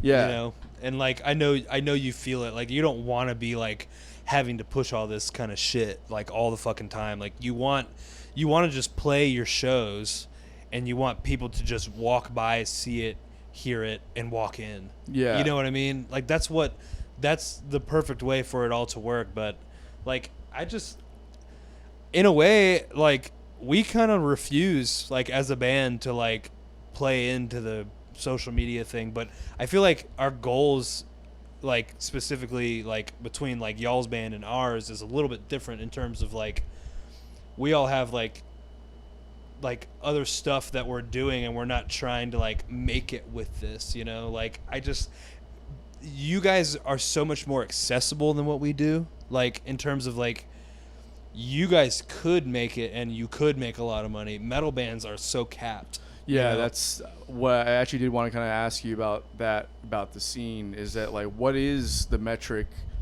for success in that scene? Because not to say the metric for success with what we're doing is money. I just want I want to be financially stable enough to the point where I can just be creative all the time. Right. Yeah. Right. Right. Yeah. So how does that work in the metal scene? I mean, it doesn't it doesn't work at all. I mean, like the bands that make it in the metal scene are the ones that we talked about earlier as quote unquote selling out, you know, like otherwise you're touring all the time, you're never home, and that's a different lifestyle. That's a lifestyle I don't want to live. Sure. Like I don't want to be gone all the time. I have a wife, you know, like I want to be at home, and like I love my job. I like going to work and doing other stuff. Like the band for us is almost a hobby, but it's like some of the most enjoyment that I get out of my life. Yeah. You know? Yeah. So it's like I don't know, like you'd have to talk to somebody in the metal scene that's had success to get that answer, because I don't know what it is, you know? I feel you. But like if it were to fall in our fucking lap and it was just like, wow, you know, Roadrunner wants to sign you and they want you to go on tour year round, and you know, you're going to have a fucking bus and you're going to get paid this much money every fucking night. It's like, okay, I mean, yeah, I'll take it. Like that just, if it fell into my lap that way, I feel like that's the only way it's obtainable. And that feeling from me comes from seeing people work their fucking good metal bands, work their fucking asses off for pennies on the fucking dollar. And I'm just like, if this band can't do it, I can't do it. Yeah. You know what I mean? Like, I can't. Like, they are so good. And, like, I'm not, like, trying to down our band or anything like that. It's just a matter of, like I was saying, like, it's capped. It seems the threshold is so much lower in like the metal world because it's just not an accessible style of music. Yeah, you know, it's definitely very nichey. Yes. That's Who the hard is the thing like about it. top metal band? You know what I mean? don't like Slipknot probably. Oh, well, Yeah. yeah, but I mean like that's okay. Yeah, Yeah, I guess but- like you said, there's either one or the other. Yeah, and it's like, you know, Slipknot got big in '99. Yeah. So that was even a different time frame. That's what I'm saying. Who's like the New one? Yeah. Like, I don't know, dude. Yeah. I don't know. Like in our world, I guess it would be even the bigger bands that I listen to got big in like the '90s Yeah. or like the early 2000s. well, it just goes to show, man. It's like the length of that grind, right? It's Yeah. like it's like even in our scene, it's the same way. Think about like the fucking like the top billers, right? Like Humphreys, McGee, and Yeah, like they're bands. 20 years. Yeah, I mean, like they became like Humphreys like the early 2000s, right? And then like I didn't discover them until like 2012 or something. You know what I mean? And like these guys, like obviously, I'm sure they're chilling financially, right? They're probably killing it. Doing good. Yeah, but like I can't think of somebody in our world who's like relatively new that's like young and like that's like Making it. making it. Yeah. You know what I mean? There's this band in like they're a little more on like the hardcore punk side than we are. Like we're much more like metal and niche than even they are. They're called Knocked Loose. They're kind of the ones that we're Not watching. loose. I like that. They're the ones that are kind of you're watching them get bigger and bigger and bigger and bigger. Yeah. Like they're playing bigger rooms. They obviously have much more into the production of the band in terms of live show, recording quality, like all that kind of stuff. And like they played, well, they actually didn't play because it got shut down by the cops, but they came here with my band before Yashira and played in some motherfucker's backyard on fucking pallets. He made a stage out of pallets in this Wow. dude's backyard, and they were supposed to play that night. And that was with my old band, and I started seeing their name everywhere, and I was like, that's the band that was going to play on the pallets That's fucking wild, man. before it got shut down. And now I see them playing at like fucking House of Blues and Hard Rock and shit. And you're like, pallets, you know, Yeah. like they were going to play on pallets. Like it's just crazy. But, you know, they grind. They grinded to get there. And like, that's respectable, but that's what they wanted. They had a different end goal, I think. Right. I was gonna say while you were talking about that, I think the main squeeze is like that. That's exactly what I was thinking That's of. why we're best friends. Yeah. I was literally like, as you were saying, I was like the main squeeze. Main squeeze doing it. They were playing Monday Night Football. Yeah. But like also they're not quite like they're probably What? still like, not chilling financially. That's all they're doing. That's all they're yeah. But they're and- playing Monday Night Football. They're probably getting paid. Yeah. Yeah, but like they're still playing like clubs though, right? Like they're not playing like stadiums. theaters and bigger shows Well, like that. But they're not. But still, they're selling clubs out. They're doing a European tour. Like they're on their way, right? Like in my mind, like when you start playing like theaters and amphitheaters and you're selling rooms like that out, that's when you're like, okay, we're fucking like we're chilling now. Until that point, it's all like we're hanging on for dear life until we get there. And I think that's because as your enterprise grows, so does your overhead, right? So like when you're selling out clubs like 500 cap, that's great, but like that's not gonna afford you like the lifestyle that you want to just be like creative all the time. You still have to be on the fucking road grinding it out. You still have to be like selling, like depending on merch sales just to pay your bills, because all of whatever your money you're making from selling out clubs is going to your crew, is going to your whatever it might be, right? Like it's still, If you can even fucking afford a crew. if you can afford a crew, right? So it's like the grind to get a crew. exactly. It's a good band name. Have you ever tasted heaven in a glass? Do you pine for the hoppiest brews and palest ales? Do you like food? If so, then Wicked Barley is the oasis that your mouth has been wishing for, walking into the complete barren wasteland that is your life. Wicked Barley is located in Jacksonville, Florida, nestled on the banks of Goodpeace Creek.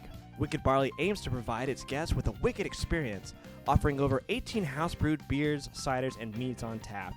They also have an expansive gastropub-style food menu, including burgers, salads, sandwiches, and more. Whether you are a newcomer or a craft beer connoisseur, there's a little something for everyone at Wicked Barley. Visit them at 4100 Bay Meadows Drive and tell them Bottom of the Bill sent you.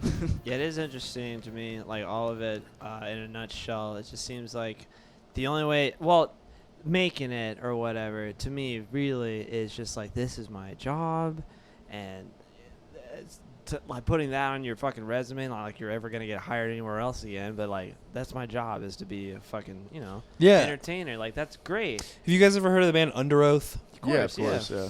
So when Under Oath was like, they were the big thing when we were younger, right? Like, I remember being in like 5th grade and just being enamored with that band, and they broke up in like 2010, I think, maybe 11, and their singer came out with an article about, he was just like, because he joined the band when he was like 16 or 17, and he was just talking about how when Under Oath broke up, he had no skills, he had no job, no job history even for anywhere to even like hire him, and he was like older. He was like in his 30s by the time that they had broken up, and he was just like, I'm so broke, like I don't know what to even do with myself without the band. And like, that's a scary thing I remember reading that and being like almost scared of that, like being like, man, like metal, like if Under Oath had trouble, I will probably, I know for a fact I'll never be as big as Under Oath ever was.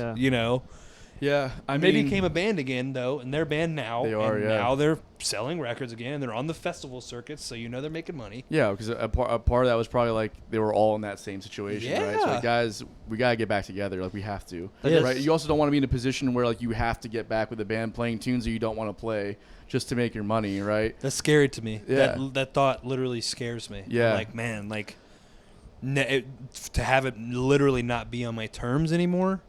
There's no enjoyment in that. I hear you. That's just like a job at that point. I hear you. It's almost like being like a minor league baseball player or something, or all the athletes that are out there. Like, only, a handful of them go to the show every year, and then that's it.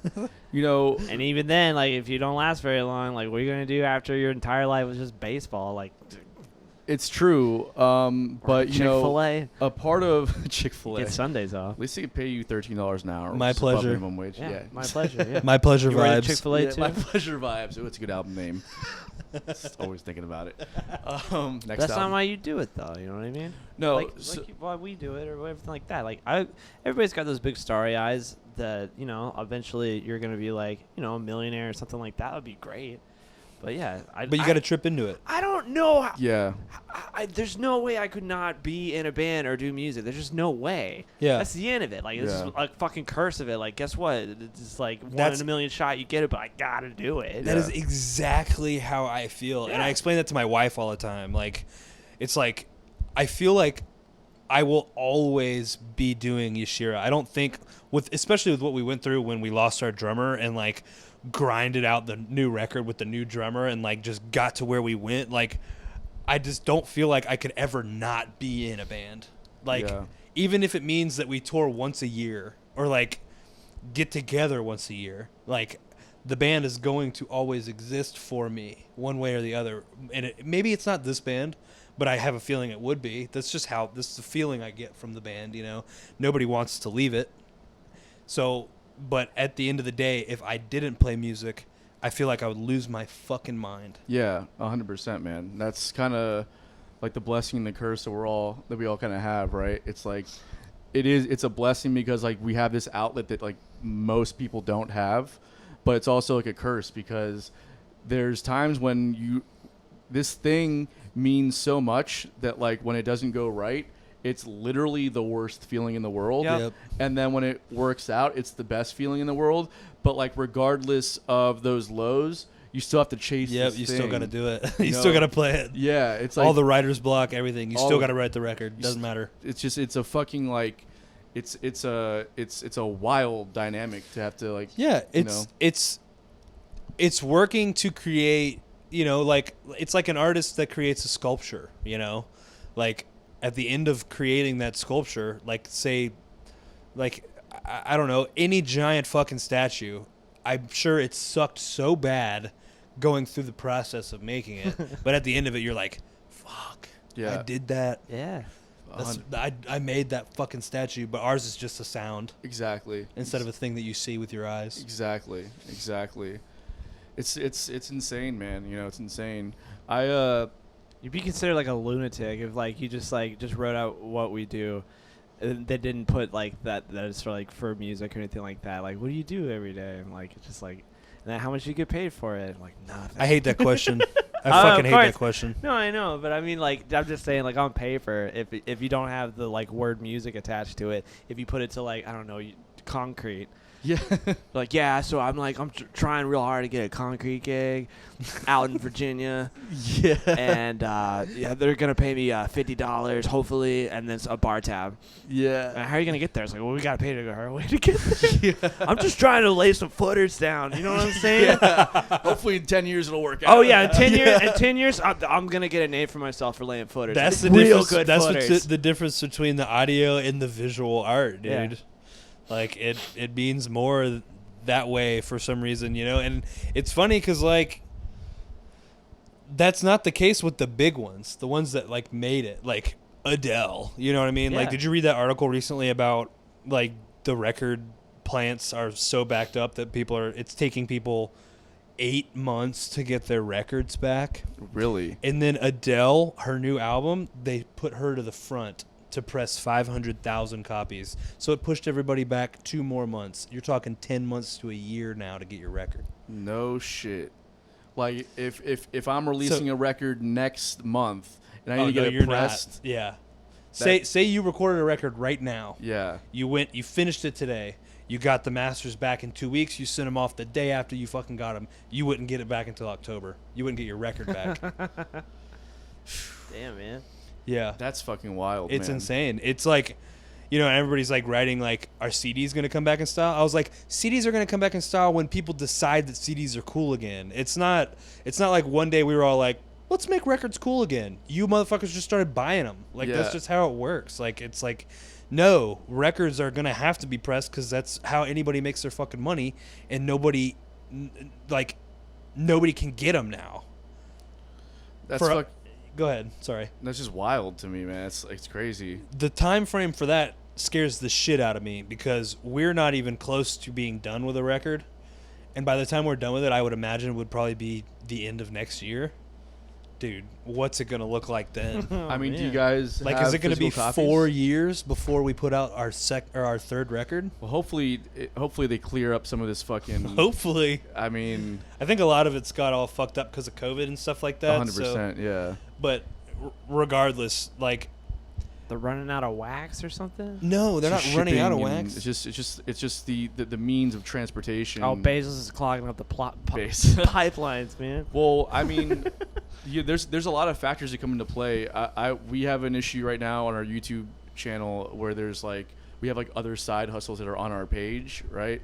And it's affecting the metrics that I'm able to see that I can report back to our management so we can try and Crush it. do things, you know what I mean? Mm. So I reach out to CD Baby because YouTube doesn't just, if you're not like fucking making money for YouTube, they're not going to give you the time of day. No, So I mean, in all fairness, it's probably pretty fucking hard with as many people as are uploading fucking videos. I get it. Yeah, I'm not even like hating on it. Yeah. It just is what it is, right? So you have to go through your distributor, which for us is CD Baby currently. So I have to go through CD Baby to do the artist separation requests and all this stuff. They go to YouTube, and right now it is backed up by about 6 months. I put in a request back in June, and they were like, yeah, in a couple weeks it should be cleared up. And then obviously I've been checking, and still these videos are on our page. And I called them like 2 weeks ago, and they were like, yeah, well, it's a six month waiting period. You put in your first request back in June. They'll probably get to it by November of this year. It's about the wait time, and so if it's not cleared up, then we'll put in another one, which I put in another one in like September, and that won't get handled until like February or March. So it's like, I think that, my god! because Why we're getting, is it? Is it because we're there's getting so many of those requests where the artist separation thing, where people have the same name or whatever it might be. Yeah. And it's like, well, listen, motherfucker, I legally own this name.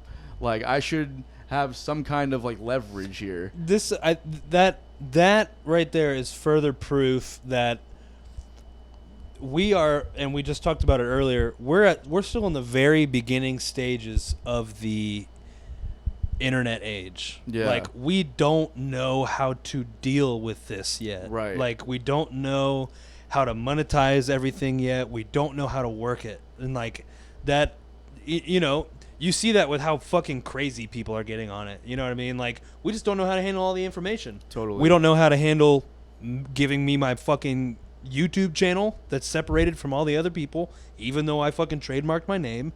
We don't know how to deal with misinformation. You know what I mean? Like, we buy into every fucking conspiracy theory that we ever fucking see on here. Like, you know, like Daily Beast 619.com like post some shit and everybody's like, told you, you know. Told you. it's like it's just a crazy like time frame that we live in, and like that's why I like to avoid the internet in general, and that includes stuff for the band. Like our band page, I'm sure you've seen it. We just post, here's our tour, you know, here's a photo of the band, like we're doing this stuff, like a little updates and shit. But otherwise, like I just don't understand or go along with this fucking content shit. Like, Yeah. you got to have content on the internet. I'm like, fuck that, dude.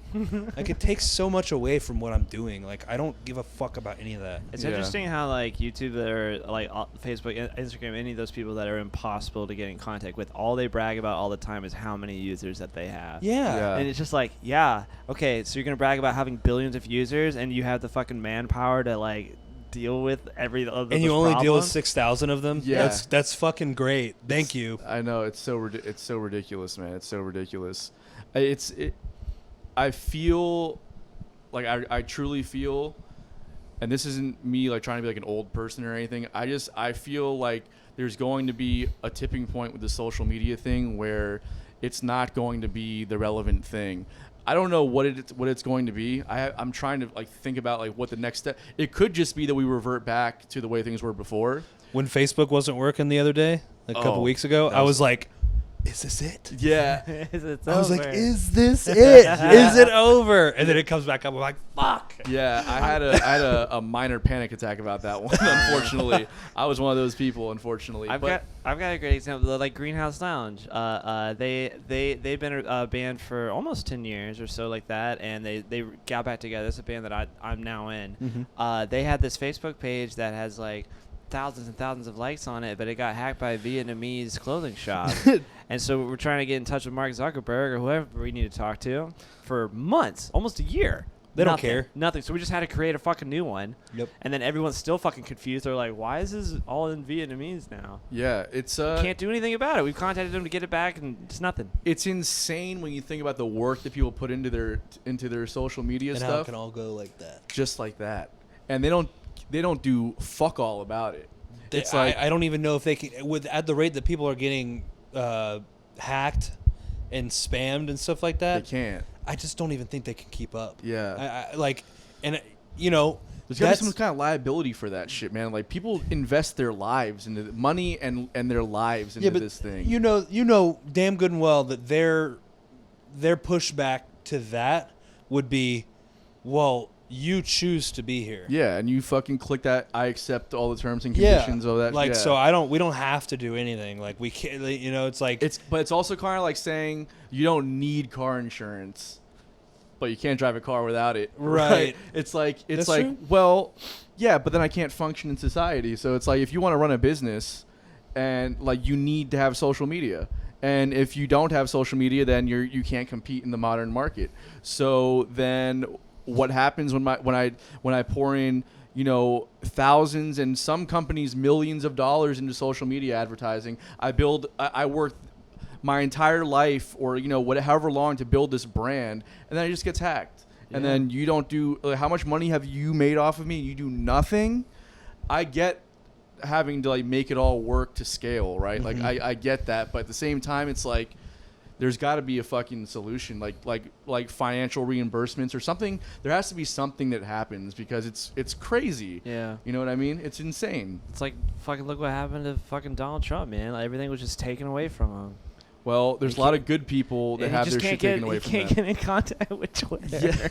That work. Poor Donnie. Yeah, that's. Poor Donnie, dude. Just let him have the fucking handle again. You know what I'm saying? Shit was so funny. 3 o'clock in the morning. Jesus Christ. We're still in the midst of a shit show, but I'm glad that one's over. And it's just, I feel I don't fuck with the guy that's in it now either, but like, man, I just got fucking tired of turning on the fucking TV every day. It was so ridiculous. And just my fucking head feeling like it was going to explode like a goddamn hot air balloon. It was a gas leak. That's what I call the last 4 years before. It was just like gas leak. We had a gas leak in the fucking country. Yeah. God. And everybody just was, what happened? Joe Biden's the explosion. Yeah. And then we'll see what happens after that. Donnie's coming back. Donnie does it again. The sequel. Landslide. Landslide. I'm calling it. Donald Trump, the sequel. I promise you. And he just cancels all of social media once he's in power again. Can you imagine? He would never. He would never. That would Are you fucking kidding? make our lives so much Are easier. you talking if he about did, a though. guy that doesn't know what, like, don't fucking have a not a comeback, what's it called? A grievance against somebody? Yeah. Yeah, that guy's going to destroy Just like cancel Twitter. Yeah, he's going to cancel It's Twitter. like, I don't care about your constitutional If he cancels all that stuff, that would be the worst thing that ever happened to him. Well, he can't. He's not he's on already it now. off of He's it. already off of it. Yeah, I know, but like, Kamikaze at that but he's point. he's only off of it for like a couple of years. Oh, really? Yeah, So he's he can gonna get back on it like in time to like run again. Yeah. Thank Thank God. Billy needs a comedic relief. Jesus, we better stop talking about this. On No, the no, spot. no. I'm not supportive of anybody really, because I thought it was the funniest fucking thing on the planet. Yeah. 3 o'clock in the morning, like, Nancy Pelosi's a fucking witch. Like, it was like, what? It was 3 in the morning. Go to bed, Don. Yeah, go to bed, Donnie. It's time for you to get some sleep. You got a country to run. Yeah. kind of. Dude, my favorite fucking thing was when he contracted COVID and was driving around waving to people in the car. That Yeah. was great. It's COVID's fucking nothing. I got this. He was like, Bro. I have to go say hi to my fans. It's like, Can't not. Mr. President, I said I have to go say hi to my fucking fans. Get in the car. Yeah. He like goes on a ride around. It's just like, he's like, all right, I feel really good about that. Thank you. I feel really good about that. I remember watching that and the helicopter ride that he took over the hospital and everything. And he's like, I feel great. He's Oh He man. didn't die. You can't kill that guy. No amount of fucking cheeseburgers will kill that man. or COVID apparently. Or Man, COVID. it's gonna be it's gonna be a day when he dies, dude. People are gonna be the Facebook arguments are Oh, it's gonna be be worse aplenty. than Earnhardt, dude. I'm so excited to read the comment sections the day Donald Trump dies. Like, there's going to be people that are like, you know, he was anointed to be here by God, and people going underneath and be like, there is no God, you know, and they just like start arguing with each other. Oh, yeah. I'm so ready, Bro. I love That's it. one reason to keep social media right there, just to see the outlandishness. That's of that why kind I of stuff. follow Channel 4 News. Oh, you man. do? Dude, look at the fucking comment sections on Used to be- First Coast News, bro. It's the craziest fucking shit you will ever see. You're like, you think that, You think that, and you live here. Yeah. and you live. Period. You live. Yeah. Did you guys see when they talked about Bigfoot in Jacksonville? No, really? Yeah, there was a video of Bigfoot in Jacksonville. What? Where? It was such... like off Normandy somewhere? or Yeah, something? exactly Yeah, that that. makes sense. That Yeah, makes yeah. sense. That It makes was sense. literally- for you. See that? You saw that? It was like at a lake. Yes, It was yeah. a lake? Or like, Yeah. or like a, it was like a, yeah, it was like a, I think it was like a canal kind of off the side of the road. And you saw the fucking picture of it, and you're like, that's not in Jacksonville. yeah, and that's definitely not Bigfoot. It's That's like- not what I said. That's not in Jacksonville. That Bigfoot's somewhere else.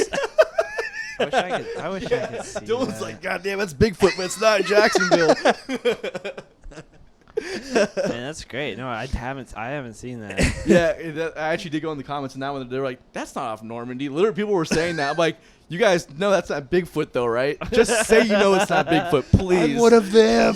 Yeah, No. I have everything that I hate. you are that, bro. Don't you live on that side of town too? Yeah, I Yeah. live off like 4 Acre in Normandy. There Oh, you go. right right there. Those are your people, bro. Man, the Wookiees. Yeah. The Wookiees? That's what you call them? What is that? That's the Star Wars guy. Yeah, no, I know. I don't know anything about Star Wars. Well, I'm just saying. Probably better in than the you don't. It's a terrible in the movie. jam band world, they call it like. Dude, you're gonna get canceled for that. What did he say? That's definitely true. What'd you say? I don't like him. You don't like I don't Star like Wars? Star Wars. I don't care about Can't him. stand it. Teach their own. But the It's so bad.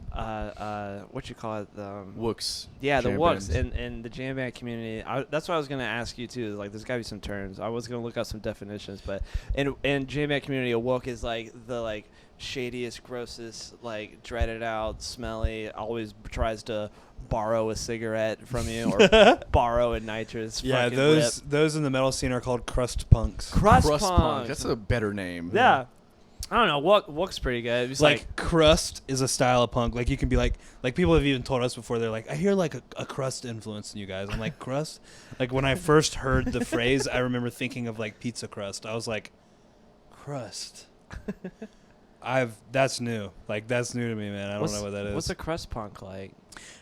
Like that, like a train hopper. You know what I mean? Like a person that doesn't shower and Yeah. like jumps on like train cars and like travels all over the world. And Damn. I guess every scene's got That's them, that's bro. that's a Wook with a passport. There's a there's a community of that shit, dude, for sure. Crust And like punk. more power to you if you want to do it. Like that seems crazy, but the smell. Oh Yeah. man, the smell.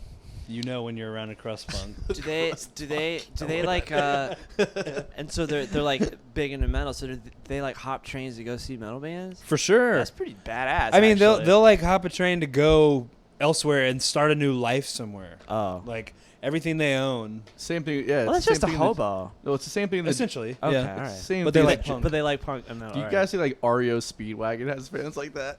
What? I just feel like like pop bands. Have you ever seen that movie Employee of the Month? Yeah. Remember when he goes, "You're like the drummer of REO Speedwagon. I don't remember that. Nobody knows who you are." I don't remember that. It's That's fucking pretty good. hilarious. That's pretty good. Yeah, but like, you ever think about that? Like, because obviously, like, the metal scene, even the jam band scene, it's so like carved out its own little path, right? It kind of exists, on the alternative side of what the mainstream, right? But like, you think that like mainstream bands have like followers like that, like Ariana Grande? Do you think that she has people that are gonna like not shower for weeks at a time To go see Ariana Grande? Yeah. I feel like with how No. many people Definitely not. listen to her, she's got to have a few. Yeah, but they're like stalkers at that point, right? Millions. Yeah. Millions of That's people. like a Mark David Chapman-esque Yeah. sort of fan. Waiting outside the fucking Dakota with a double fantasy record to sign, bud. Oh man, that's fucking A fucking revolver in his pants. That's what a wild thought to think that somebody like would like just put themselves through that to go see like an Ariana Grande show. They don't. I wouldn't say that most like train hopper people will like. They're like, oh shit, this band's playing in California. I'm gonna hop on that train and go over there. It's more so like they're traveling and they will see that. Like they're in Austin for a night and they'll see that like a band's playing. Oh, there. I see. You know what I Okay. mean? Yeah, it's not like they hop on a train just to go to Oregon and see a band and then hop on another train and come home. Oh, well, in the jam band community, they do that kind of shit. Without a doubt. They're like, yo, Fish is fucking playing where? It's like, Yeah. bro, you just saw them 10 times. I'm Like, I don't give a fuck, bro. I'm going again. Quitting my job. I'm fucking just fucking hitchhiking everywhere. To go Yeah, I fucking know. see I know Fish. people that are like that with widespread panic. Yes, Yep, same thing. there you Same go. thing. That's They're like a- the upper echelon jam band. Yeah. I'm not a huge fan of them. It's a little too like southern rocky for me. But although Jimmy Hearing, their guitar player, is probably one of the best guitar players in the world, and Yeah. that band just does not showcase it. It's unfortunate, Wow. What's some other terms that I need to learn? I've never been to a metal show, because now I'm trying to. I have. If you really look at like a Venn diagram of metal and jam bands, they're polar opposites in my Yeah, they don't opinion. even overlap. But it's it's There's a lot of similarities in the culture. Exactly, the Venn diagram. It's like the family, and like this is like what you grew up with, or you find your like It's a communal sense. you find your culture Yeah. there. But yeah, so I've never been to a metal show before. What would be something that I'd be like, what's that? I don't know. You know? I need to go to a metal What a show wild and question be to like ask an somebody. encyclopedia. He doesn't It's- know what it's- your experience Yeah, is. I know. It's kind of like I feel like metal shows are very bare bones. Like No? in terms of like, I mean, you can definitely go to some that like the bands are very theatrical and shit, but you're not really gonna find that at like, say like one of our shows or anything like that.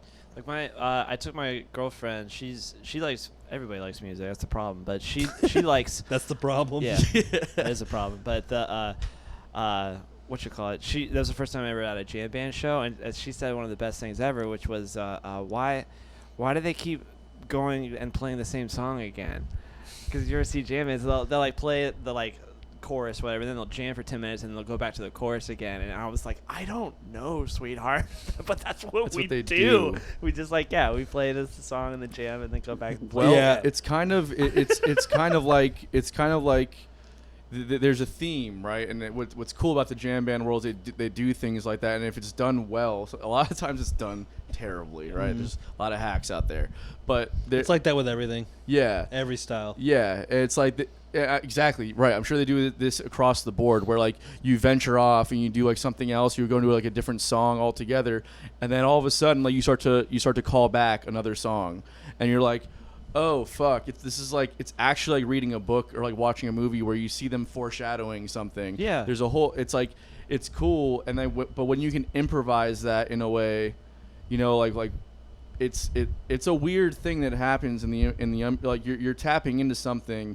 that's like you have to stop listening to yourself and you have to start to listen to just what the music is telling you to do. Yeah, and it's a very it's almost a spiritual experience. It is that, yeah, and it's not. It doesn't. In fact, it rarely works out the way that you want it to. That's the magic about it. When it goes wrong, the fans appreciate that realness that you went for it, right? Absolutely. And then when it goes right, it's like they just saw something that they just fucking caught lightning in a bottle when they saw it work out. That's a very similar aspect to the style of metal that I like. It's like really raw recorded production. Like all the drums are just really raw in a fucking big ass room, no samples or anything like that.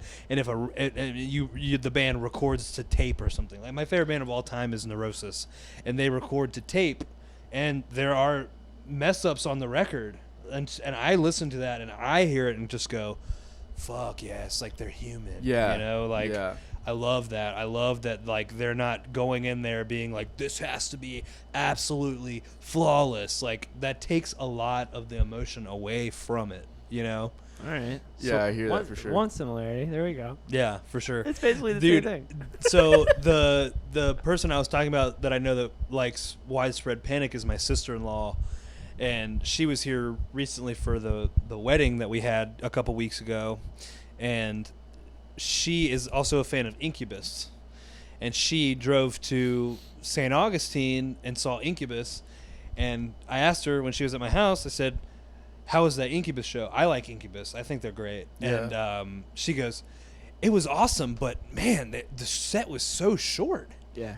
I was like, how long? Really? Like Incubus headlining played a short set? And she was like, yeah, it was like an hour and a half. And I was like, that's short? Yeah. And she was like, I was just getting started. Yeah.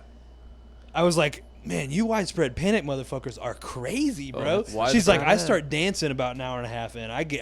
We'll get down for 5-6 hours sometimes. There's even longer. There's time. Well, and they also do like these 3-day runs where they don't have openers at all. So they'll just like play at the amphitheater for like, you know, Friday, Saturday, Sunday. That's what she does. She does the whole thing. So Yeah. she's probably seen it. We've done a couple of those after parties before at Planet Sarbez down the street from there.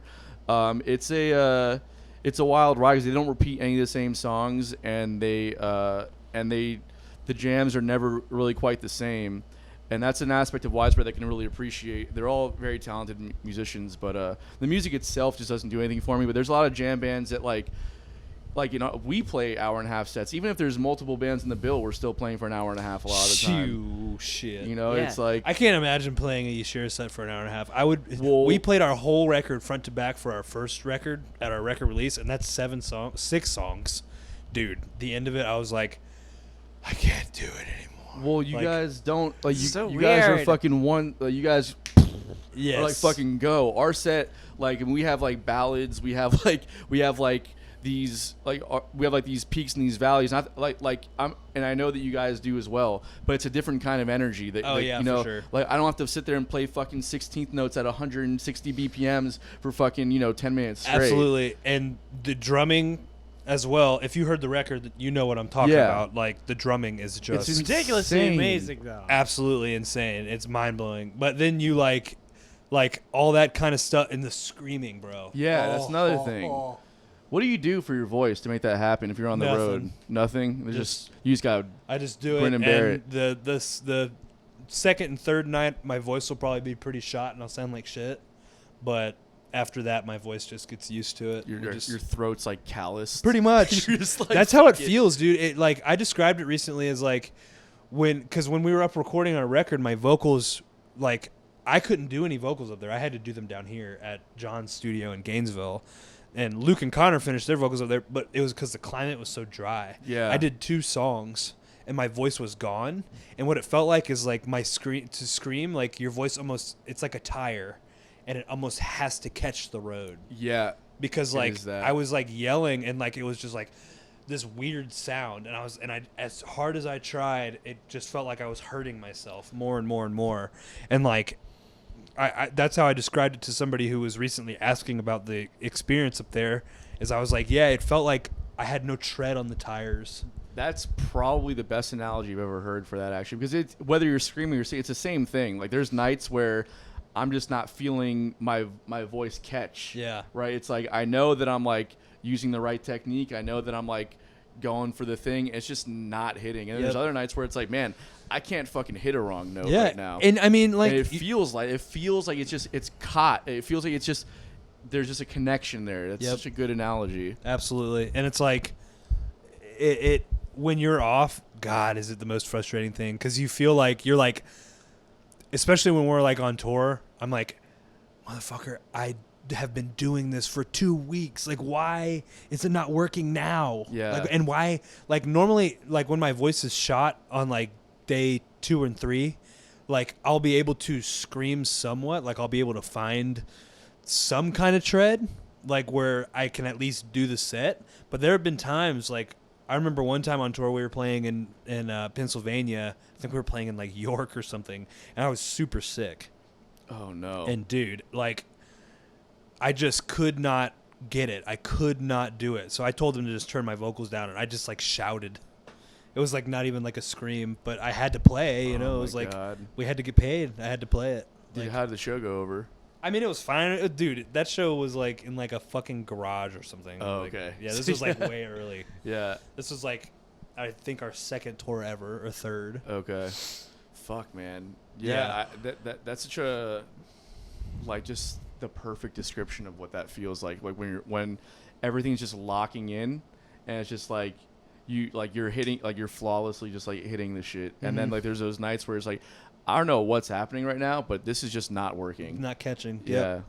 It's a terrible feeling. It's like there's nothing you can do. It's like there's just off nights, man. Like whether you're singing or you're playing, like for me, like I have nights with a guitar where it's like I don't know what's going on. I'm just like, I can't hit a right note to save my life, or my solos just aren't making any sense, because like a lot of the cover gigs we just improvise a lot of shit. So it's like I'm improvising all of my solos, and I'm just like, I can't build an idea. Like this is going nowhere. I'm just fucking hitting shit. It just sounds bad, you know. Then there's some nights where it's like, God damn, I feel like I'm really having a conversation right now. I feel like we're all like, you know, I'm just building off of this thing, you know.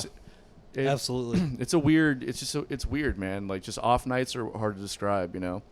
Yep, that's I think a thing that makes music feel spiritual is like being on that, like, because when you're on that, when you're in the zone, dude, I don't even know how to describe it. Like I've tried to describe it to my wife. It's just like, man, when we're on stage and we're on it and we're like in the zone, I feel like I'm above myself, watching myself play. 100%. You know what I mean? It's mindless too. Like you're not even thinking about what it is, what man. you're doing, and like when you're in that zone, it's almost euphoric. It is, man. It's like it's like this you've tapped into that oneness. You know what I mean? Like for anyone who's like taken psychedelics or meditated or anything like that, like when you get to that point where it's like you've kind of where you kind of like lose your sense of self and like you kind of tap into that thing.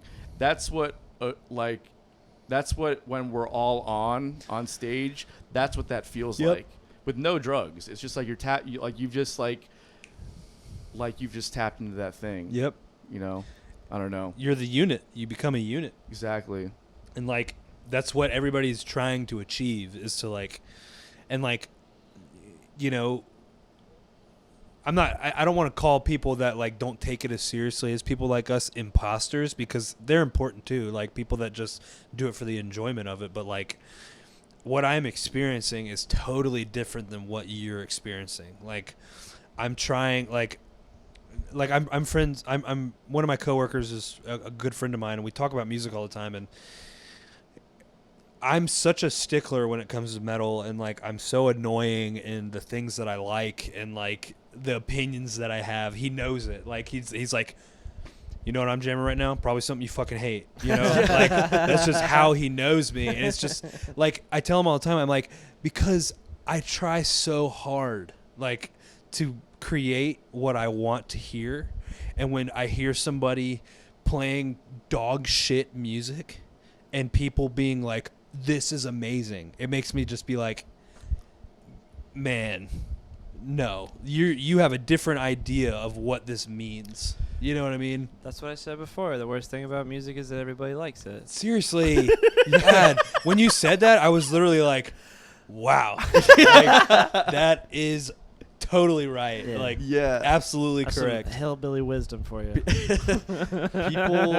People are so easily amused. You know what I mean? It's like like I was watching this documentary the other day. It was about Kid Cudi, and you know I'm a big hip hop fan. So it's like when Kid Cudi came out, I was like just out of high school, and I didn't fucking like that shit at all. I thought it was like Day and night. lame and fucking lazy. We've had conversations about hip hop before. Yeah, for sure. And this is one of those guys that I just didn't fucking get it. Like I've heard, like my friends liked him, and I liked some of the stuff that I heard, but like people on this documentary were putting him on like this platform. You know what I mean? There's pedestal, and I'm listening to it, and like they're talking about his genius and his creativity and this and that, and like I'm hearing what they're talking about, and I was like, he's literally just saying nothing. Yep. Like, he's not actually saying words here. He's just, and this is what you found so groundbreaking. Have you listened to music? When I get into these conversations with people and start to think about it, I really try and make a point to like step back and be like, I just don't like it. Like, I just don't get it. You have to do that, yeah, because like, you know, we're listening to it on a different level. You know, Yeah. we've also all done like deep, intensive studio work. Yeah. To the point where you're listening on a certain level and you know what goes into the production process. So like you hear shit and you're just like, this is literally nothing. Yeah. Like this was a lazy idea. I like some of that shit though. You Like, do? I like Kanye and shit. Even the new Kanye. Oh, you like the new Kanye too? I think it's good. Yeah. I mean, from a production standpoint, it's impressive. But like, I don't know, just But he's saying nothing. Yeah, he's always just said like very basic things. That's why I like him though, is production. Yeah, that's why everyone like any musician likes him for the production, and like I can appreciate his production. I'm also like I love like the art of rapping, which if he was just a producer, I'd say he was a genius. But he also raps, and he's not a good rapper. Not like, now. He used to be. Yeah, I mean, Throwing you know, out a lot of disses, dude. He's fucking Dude, he strapped walking used to down be, the street. He used to be way, way, way better before he got in his own head. he was better, man. But like, you know, at the same time that he was coming out, you had people like Lupe Fiasco, and you had like, you know, fucking. I haven't heard that name in so fucking long. I'm telling you, man. Like he was coming out at the same time. He was a genius, right? Like even like people like Chance the Rapper, like people that were coming out, like they were. I don't like Chance. You don't like him? I can't get in a Chance. His like his early stuff, he was like trying to copy Lil Wayne too much, but then he kind of found his own voice and then became like really good. Like even like fucking Common was coming out of Chicago. I was also. literally just about to bring him up. Bro, it's like, how do you like? That's a rapper. That's a fucking. He's an artist, Yeah. right? Like he has a group called Autumn Green. Okay, him and fucking what's his name, Robert Glasper. Okay, fucking one of the greatest jazz pianists in the world, neo soul, like all that shit. Him and a couple other people, and it is fucking like next level hip hop meets neo soul meets jazz. But it's like shit like that's coming out, and then of that city, it's all coming out, and Kanye comes out. It's like, yeah, like I can appreciate his production ability, but let someone else rap, man. Like, let someone else write the words and let someone else do the thing. He's done that before, and some of the records that he's done are like unbelievable. Some of them are absolutely horrible. Really? Yeah. I haven't like given a whole record one listen through, to be honest. He did the newest Playboy Cardi record. You would hate it. Really? Oh my god, dude. It's so bad. And like I liked Playboy Cardi before that, and then that one came out, and I remember people were like hyping it up, and I was just like, can we please stop doing this? Yeah. Like, can we please stop making things that shouldn't happen? Yeah, Like, exactly. you know, like it's just it kills me. I liked Donda though a lot. I didn't listen to that. I liked Donda and like Life of Pablo, like later Kanye. I still listen to him a lot. Yeah, I mean, I just, you know, I just like the vibes of his records. Like, I like the but that's- Graduation record a lot. Yeah, I enjoy that stuff too. But you're totally right though. I love him for his production. Yeah. I'm not listening to what he's saying. I don't care. yeah, that's I think that's most people that love Kanye like that. You know, I mean, that's fine.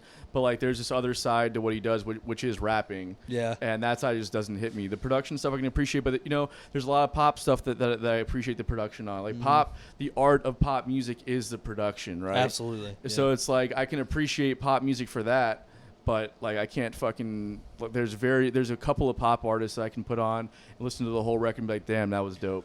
But like for the most part, it's just like, I mean, you got a great producer. And like you're a talented singer, but How do this you music feel- is shit. How do you feel about like Travis Scott as a producer and stuff? I don't know, man. I haven't really dug into too much of his shit. Yeah, I don't know you one song by him actually. So you're more into like old school hip hop? I'm more into like hip hop at like yeah, I guess like old school, but more conscious hip hop. You know, I don't like pop stuff. You know? Yeah, what I mean? yeah. So you wouldn't even like Travis Scott at all? Yeah, He's a production guy too. That's why I brought it up. there's some stuff that I've heard where there's really cool creative production ideas, right?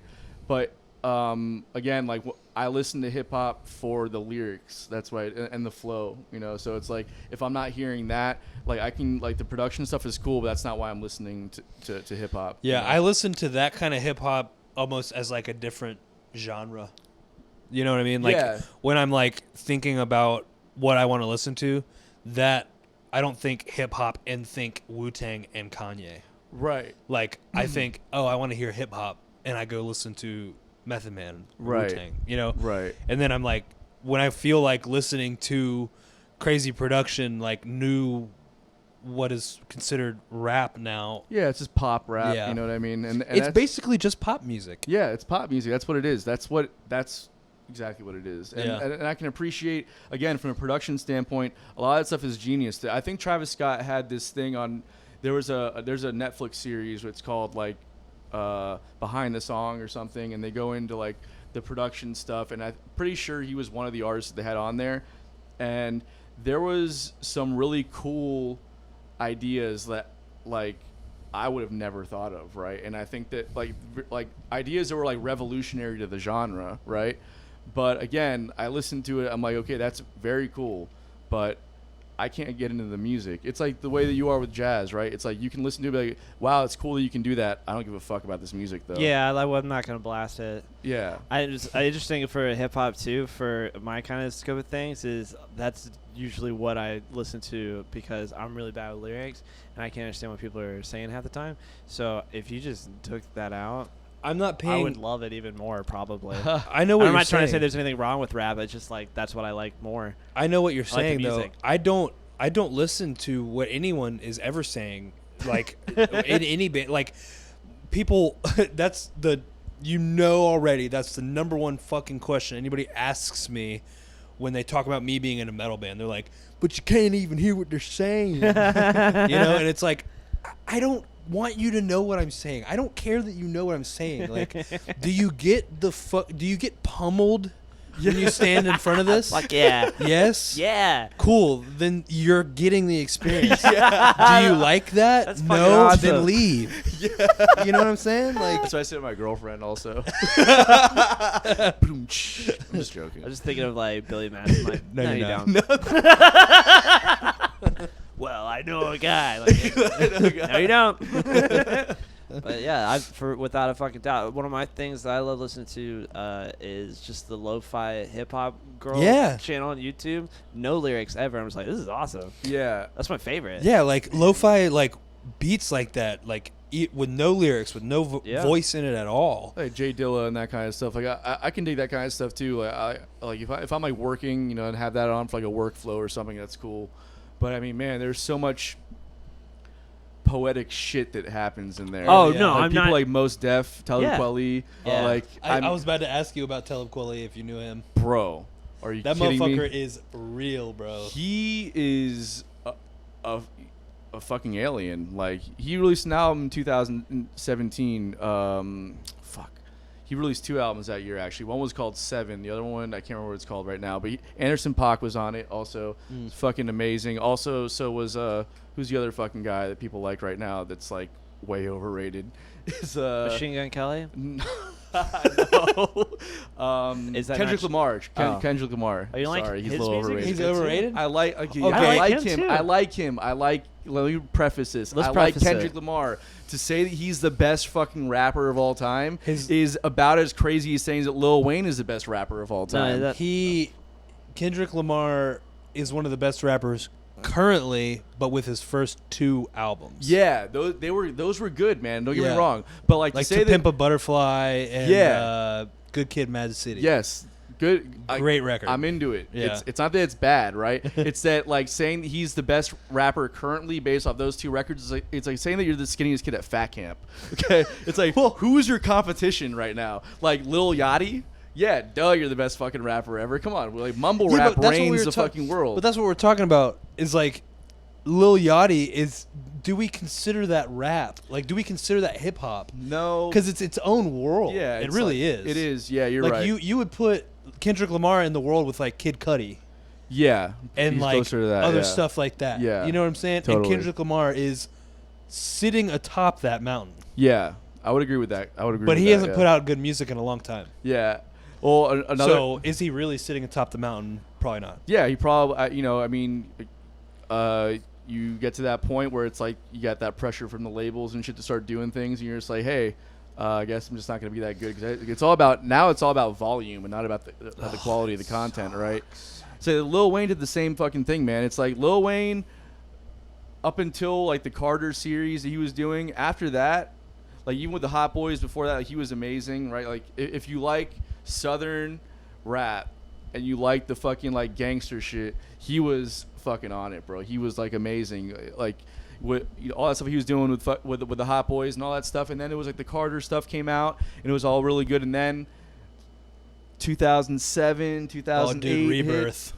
Bro. When he tried to write a rock record. Oh my God, he literally, like, I blame him for the entire genre of mumble rap.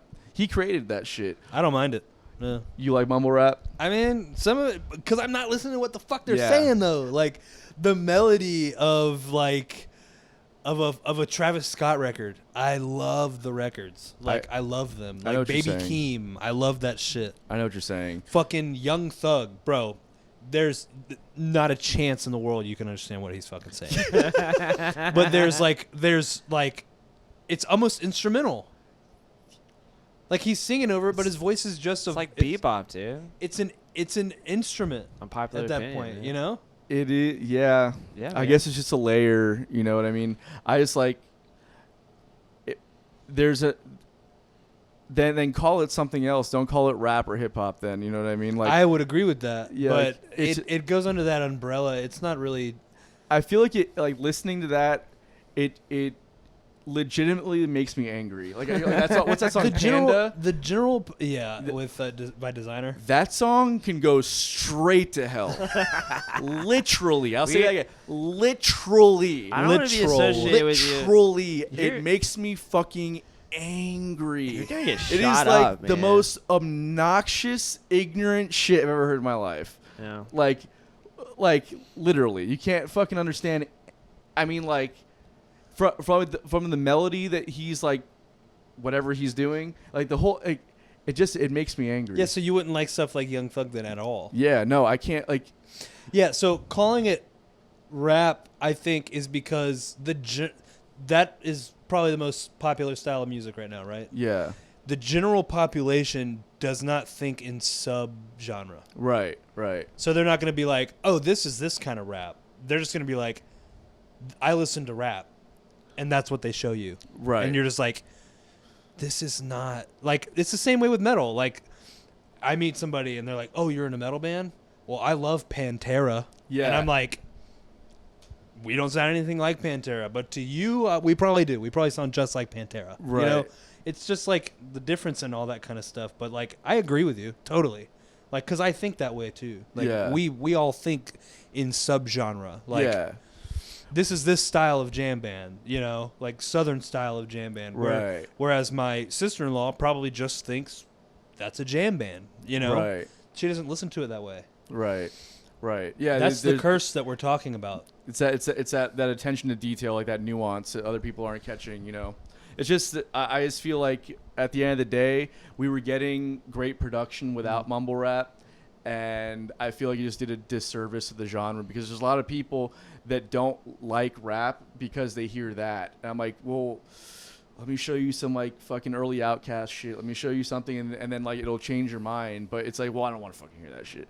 It's like, you know, it's like I don't know. It's just it's just a thing that I have with it. You know what I mean? My friend that tells me I don't enjoy things all the time tells me that. He's like, you don't like any bands. And I'm like, bro, I like way too many bands. And that's the thing, is like, I'm just hyper attentive to what they're doing all the time. And you and even if you don't like a lot of bands, you love the bands that you do passionately. Oh yeah. That's the thing, right? It's like there's a lot of bands that I don't give a fuck about, but the ones that I do, like, I fucking love them. Yeah. Like, they are like, that's spiritually. Yeah, like there's a thing like where, literally. Yeah, exactly. Like there's something that their music has hit me in a way where I'm just like, nothing can do this to me. And if you don't hit me like that, because like there's also a way that we're listening, again, we're listening to music on a nuanced level, so we're always like listening, like we're not, it's not like as passive as an activity for us as it would be for most people, right? So we're listening on a certain level, and a song comes on, like I'm paying attention to production value and all that stuff, right? So it's like if something hits me on a certain level that gets me to listen beyond that point, where I'm not thinking about like production choices or the arrangement, I'm just listening and it's just hitting me. When it gets to that point, it takes a lot to get to that point, and when it does, I fucking love that. I love that band. You know what I mean? So if you want to like side hustle, get smarter. Like that's the end of it. You gotta get up there. It's simple. It's simple. Read a fucking book before you come to our read show. a whole book since high school, so Yeah, man. I ain't read a fucking book since high school either. I like audiobooks, though. They're pretty cool. Hell yeah. That's different though. That's like a podcast. Yeah, exactly. One of my first unpopular opinions on this show was that just because you listen to an audiobook does not mean that you read the book. Yeah, without a doubt. You It's did kind of like reading the book. It's listening to the book, but reading is an actual skill, right? That you're not utilizing when you're listening to the book. It helps your brain create new pathways, et cetera, Exactly. and listening to. Damn, that's why I have such talking. trouble reading. Why? Because you don't read, you listen to audiobooks. I'm the same way. I'm terrible at I just have to reading. listen to stuff. I'm not a visual guy. I'm Yeah. a sound guy. I'm Same an here. ear guy, not an eye guy. Yeah, Same I here. get it. Same but- here. I I don't can't know. read. We'll just start with like I'm illiterate. I can't, Start low. can't fucking read. What does that say? start with like the frog and the toad, and then move up. You know what I mean? That's what they do. I remember those books. Yeah, right. Hell yeah. Throwback. What's a book? A book is just a I can't friend. read. I can't read. Yeah. I love Um, reading, but Yeah, I just I like audiobooks. I can listen better. Than I hate can read. audiobooks. You hate them? Oh yeah, without a Why? doubt. Because they move too slow. I have to listen to you. So you can read fast. I can read That's what faster he's trying than to say. someone He's can trying to say talk. that he's better than I'm not us trying right to now, say is that. what I he's literally am just like, fucking come on. saying. Like I'm not. I don't want you to do the voices. I for sure not. I'll be reading and I'm just like I start thinking about something else, and then I'll be Yep. and then I get through like an entire page like what the fuck did I just read? Yep. 1,000%, bro. Like Come on. I failed the FCAT for reading comprehension Really? like multiple times. I was like, I took Adderall, then I passed it. yeah. Yeah, but like just barely passed The it. F cat. I don't ever want to hear that word again. Yeah, that was my brain torture. is super weird because it is hard for me to pay attention to stuff, but when I do, I like hyper focus and I'll read a fucking book like one sitting. It Yeah. doesn't make any sense. That's or fucking maybe it wild. does make sense Because and you that's what ADHD is, but well, no, that's the exact opposite of ADHD. I don't feel think like. so. Everything that I've been reading about it is like it's hard for you to like stay on one, like stop moving for one, and then also you like fucking hyper focus on something, and then you're like, I'm done with this, and then you just move on to something else and focus on that. Yeah, forever. you like people with ADD and ADHD will get hyper focused on stuff that they want to get hyper focused Yeah. on.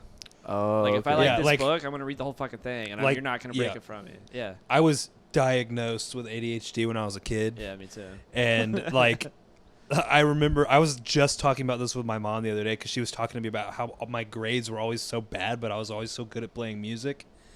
And I was like, it's because I gave a fuck about music. Like my grades were always bad because they start talking about shit that I didn't care about, Right. and I'd just sit there and just be like, Yeah. Yeah, like just go to sleep in class. You know what I mean? Like, totally. I don't care. I don't care about like any of this math bullshit. I'm never gonna use it. You know? Yeah. I failed informal geometry twice. You heard it right. Informal geometry, not even regular geometry. Or like That's remedial. classic. Yes, that's Oh. when you fail the fake FCAT in 10th grade, they No. put you in informal geometry. Bro, I'm so. Where I work now, I cut a lot of metal and have to fab up stuff and have to measure.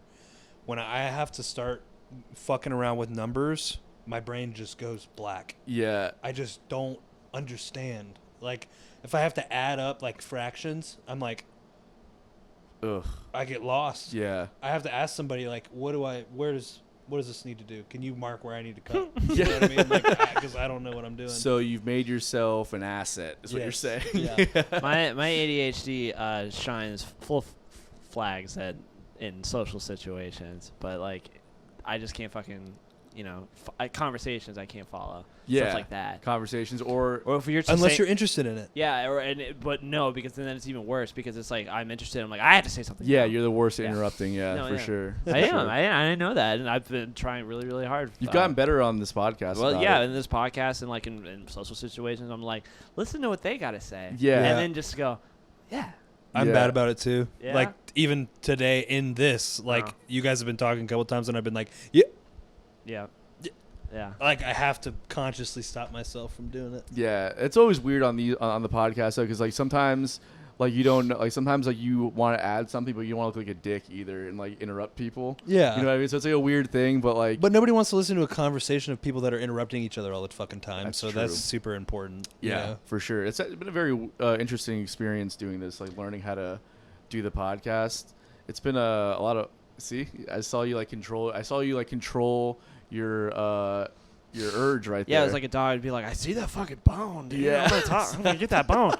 Well, I'm gonna wait. I'm gonna wait till a second to get that bone. I saw you fucking like just cut that urge right out. I know I It's did. hilarious. We know each other way too well. Yeah, at it's this getting point. really It's getting weird. awkward at this point. Yeah. I had the today because I work at a call center. Basically, is what I do all day, and I was talking to somebody, and somebody was trying to interrupt me, and I was just I've been angry lately, and I just went okay, like right that on the phone, and she just stopped talking, and I was just like, yeah. Then can I finish what I was saying? Okay, thank you. And I just kept on talking over her. But she did. She was like, let me just stop. And I just go, okay. Your turn to talk now. Oh man. Yeah. I do But not miss customer service. no, it sucks. But the other thing with ADHD is like I've just been reading a lot about it, and I don't want help because I don't want to take fucking medicine for it ever again. But like OCD is a big fucking component of it too. About doing more like doing the same thing over and over and over again, and just feeling like, oh, this is great. What medicine did you take for it? I took Ritalin. Dude, I took Focalin. I don't know What the fuck is that? It's like an off-brand Adderall, basically. Is it an amphetamine or is it like Ritalin? I don't know. Oh, okay. I don't know what it is. I was really young. I stopped taking it in like 11th grade, but they had me taking it from 6th grade to like 11th grade. Yeah. Wow. Dude, it did something to me, like as a person when I was on it. Well, like, yeah, man, that shit's so fucking intrusive So into the bad for you, development. too. Yeah. Do you know what it does to me? It's funny how like other people are like, "Oh, this is great." It makes me just be quiet. Yep. It's so weird, Yep. right? My friends would always be like, "Did you take your medicine today?" Because you're like at lunch, they'd be like, "Because you're being so weird. Like you're normally so talkative and like funny, and you're being weird today." I'm like, "Yeah, I did." Yeah. It doesn't make any sense. It's an amphetamine, so that, like anybody else that takes it, Ritalin's they're just not. like, "Woohoo!" Ritalin's not an amphetamine. It's not? No. Oh. Adderall and Vyvanse are amphetamines.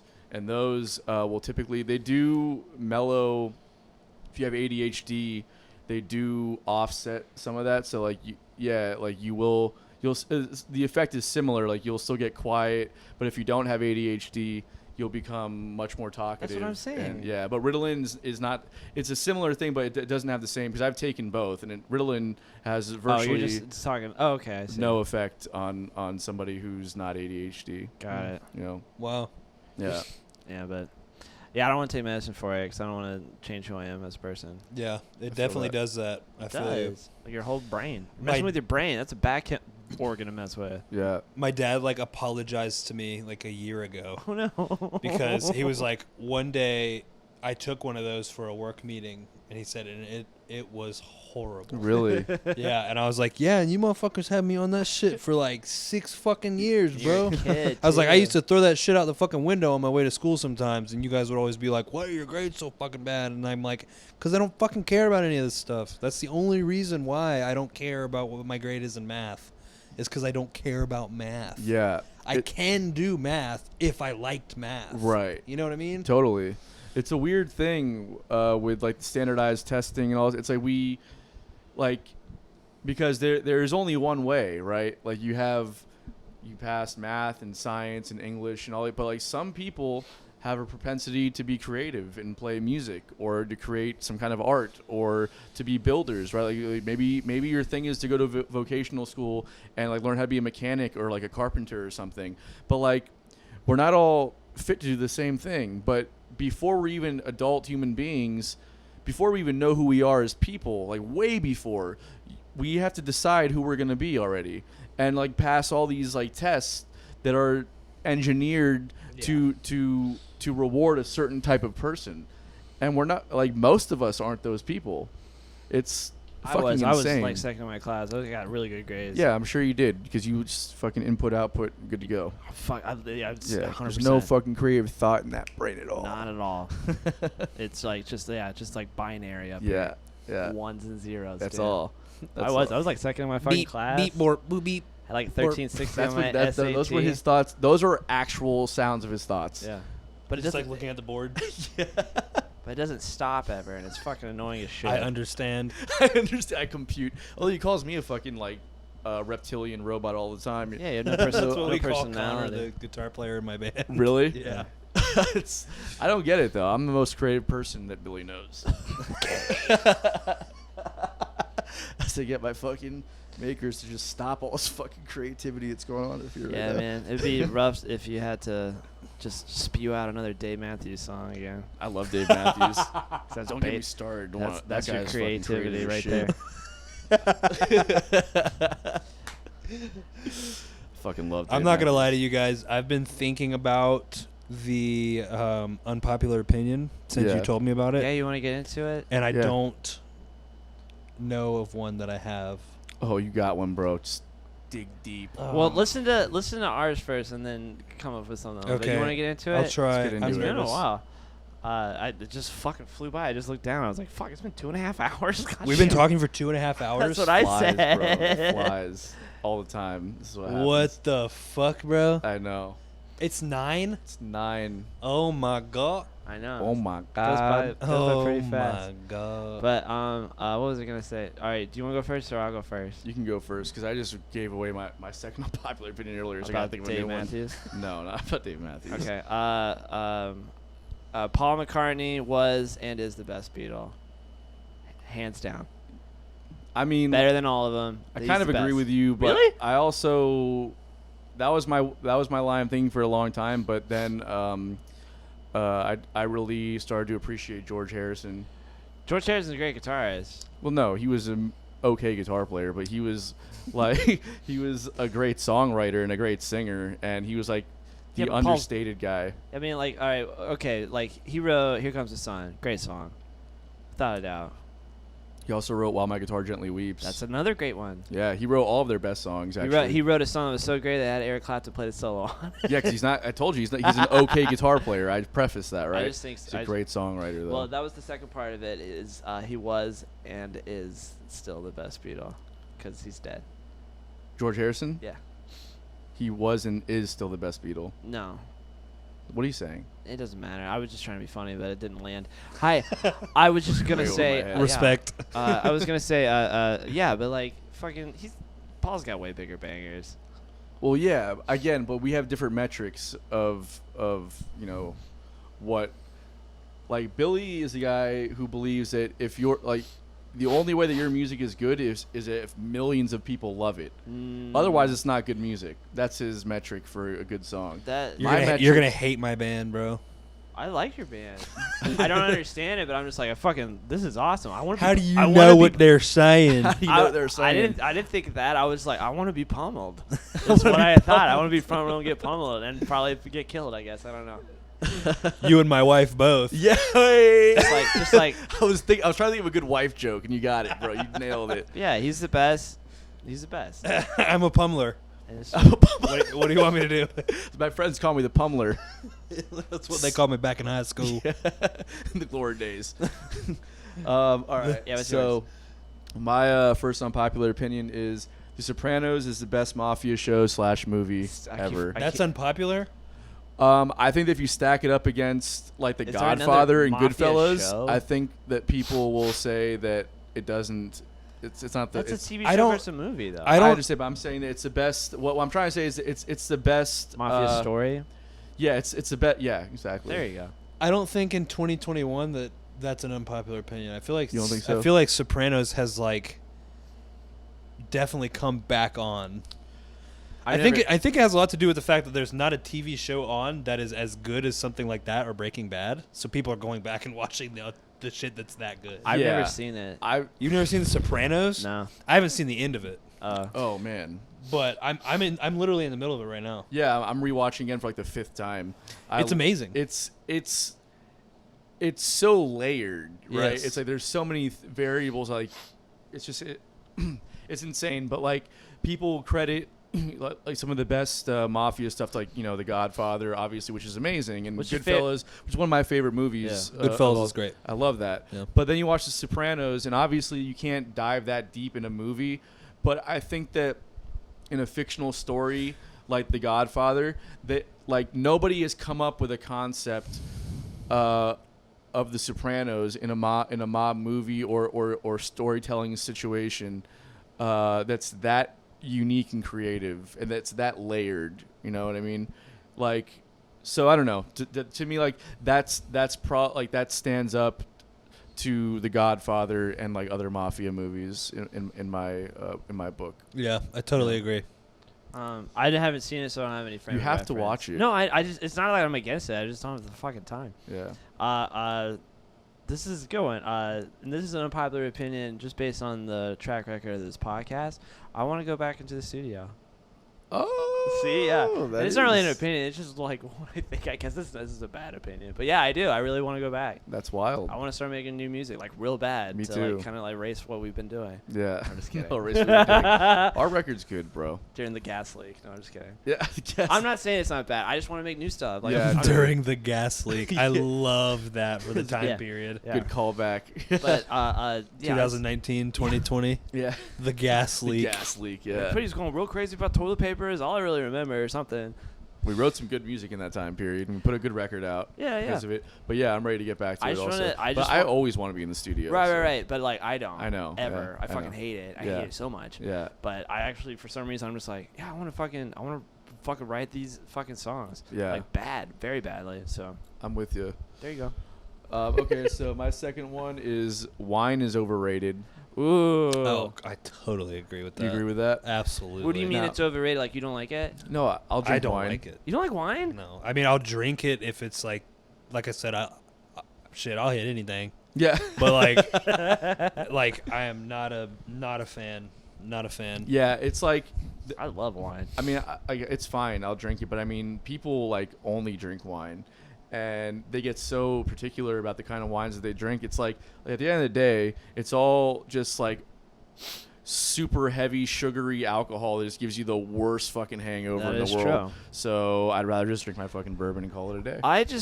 My thing is like I've never had what people would consider a good wine before, so I don't know if there's a fucking difference. But if like There's a difference. I'm just saying, like I'm sure there's a difference, but like, can I taste it? I don't know. And I'll go to like the posting house, and I'll be like, "You just get a house red there, a glass of wine for $4." I'm like, "Yeah, I'll take that." Yeah, this wine, I'd always do that. Like, this is red. Yeah, I got friends. I got friends that are super into wine. The and, sommeliers like, or whatever. Yeah, and I'm like, man, I just don't get it. Like, give me a fucking Miller Lite. I'm good. Yeah. You know what I mean? Yeah, that's another thing with the fucking the all the heady beer shit. I just drank Oh, 2 no. White Claws. Yeah. Yeah, to each their own. And I've gotten to be like, yeah, I'll fucking drink this and whatever. But yeah, like no, I'm definitely a huge beer snob. I stopped. I gave up on beer because the beer also just makes me really full and tired. So Mhm. I don't want to like drink it. I love beer. Yeah. I love bourbon. Don't get me wrong. I think beer is my number one. Really? That's the thing that'll get Bourbon's all I drink now, me. Bourbon's great. exclusively. Yeah, you're like fucking what's his fuck Humphrey Bogart. You know that story? Who's that? Humphrey I Bogart. was joking. Oh, I thought you didn't really know. But he filmed I think it was called African Queen was the name of the movie that they filmed, and they filmed it on location in Africa, and everybody got like cholera or some kind of disease except for Humphrey Bogart. They all got it from water, but Humphrey Bogart only drank bourbon and nothing else. Right, Never yeah, drank I water heard and that didn't story, get yeah. sick. The whole fucking set is like, yeah, I didn't get sick. You drinking the water? You're crazy. I'm drinking my fucking bourbon. All right, anyways. G shit. This is going. It's kind of current. If Travis Scott is gonna get all this shit for people being assholes at a show, then Donald Trump needs to be in prison for January 6th. That's a fact. Yeah. That's an absolute fact. He's without a doubt, like you see videos of him all the time. Or not all the time. That have been like he wasn't stopping the show. He's like. He did actually, like, there was a video I saw where he's like, "Stop! Is someone sick?" Blah blah blah, and then he went right back into it. So he fucked up. I'm on the fence, or not on the fence, but I'm on the side saying that it's fucking tour manager fucked up. Tour manager should be out there being like, "Fucking call it. That's it." And I mean, understand Travis Scott is yeah. like the guy in fucking charge, but I don't think that he was what's the word? Not observant about what was happening. Bro, He wasn't oblivious to it. He's got like fucking 10 different types of tour managers, though. You know what I mean? Like, don't- which but one? I don't But think he he's was- getting all the blame for it. Not one Yeah. other fucking person in the just him is Yeah. getting it. I just don't think he really understood the severity That's what I of the mean. situation. But I will also add on to that by saying I haven't really read a whole lot into that, so I don't really know a ton about But you're the not story. you're not on TikTok. It's everywhere on TikTok. Not on TikTok. Everybody's This is like true. Travis Scott is the Satan, and he's basically like he refunded everybody's ticket, not even at his show, just who went to Astroworld. He's paying for like all of the funerals of the people that died. He canceled his next fucking concert and refunded all the money for them as well. He's doing all this shit.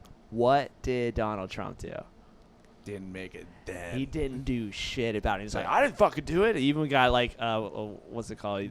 When they starts with a P. And they impeached him again and everything like that. He was just like, I'm not even fucking showing up for that. Sorry, I was close. But I can't do words today. But nothing. He just slap on the wrist. Didn't pay any money. Yeah, he. Nothing. Yeah. Nothing. This is not an unpopular opinion.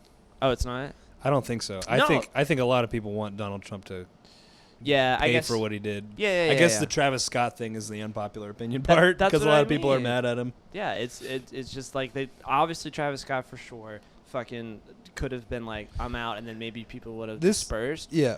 But it was the people that are there that are being assholes, aren't they not? They're crazy. Right? Yeah. They're absolutely it's the fans that they're did. absolutely crazy. Travis and it's Scott like, didn't kill anybody. no, he didn't. And like He didn't cite a riot. It gets or anything. it gets to the point where it's like, okay, he admitted everything that he did wrong. He's doing all this stuff to make it better.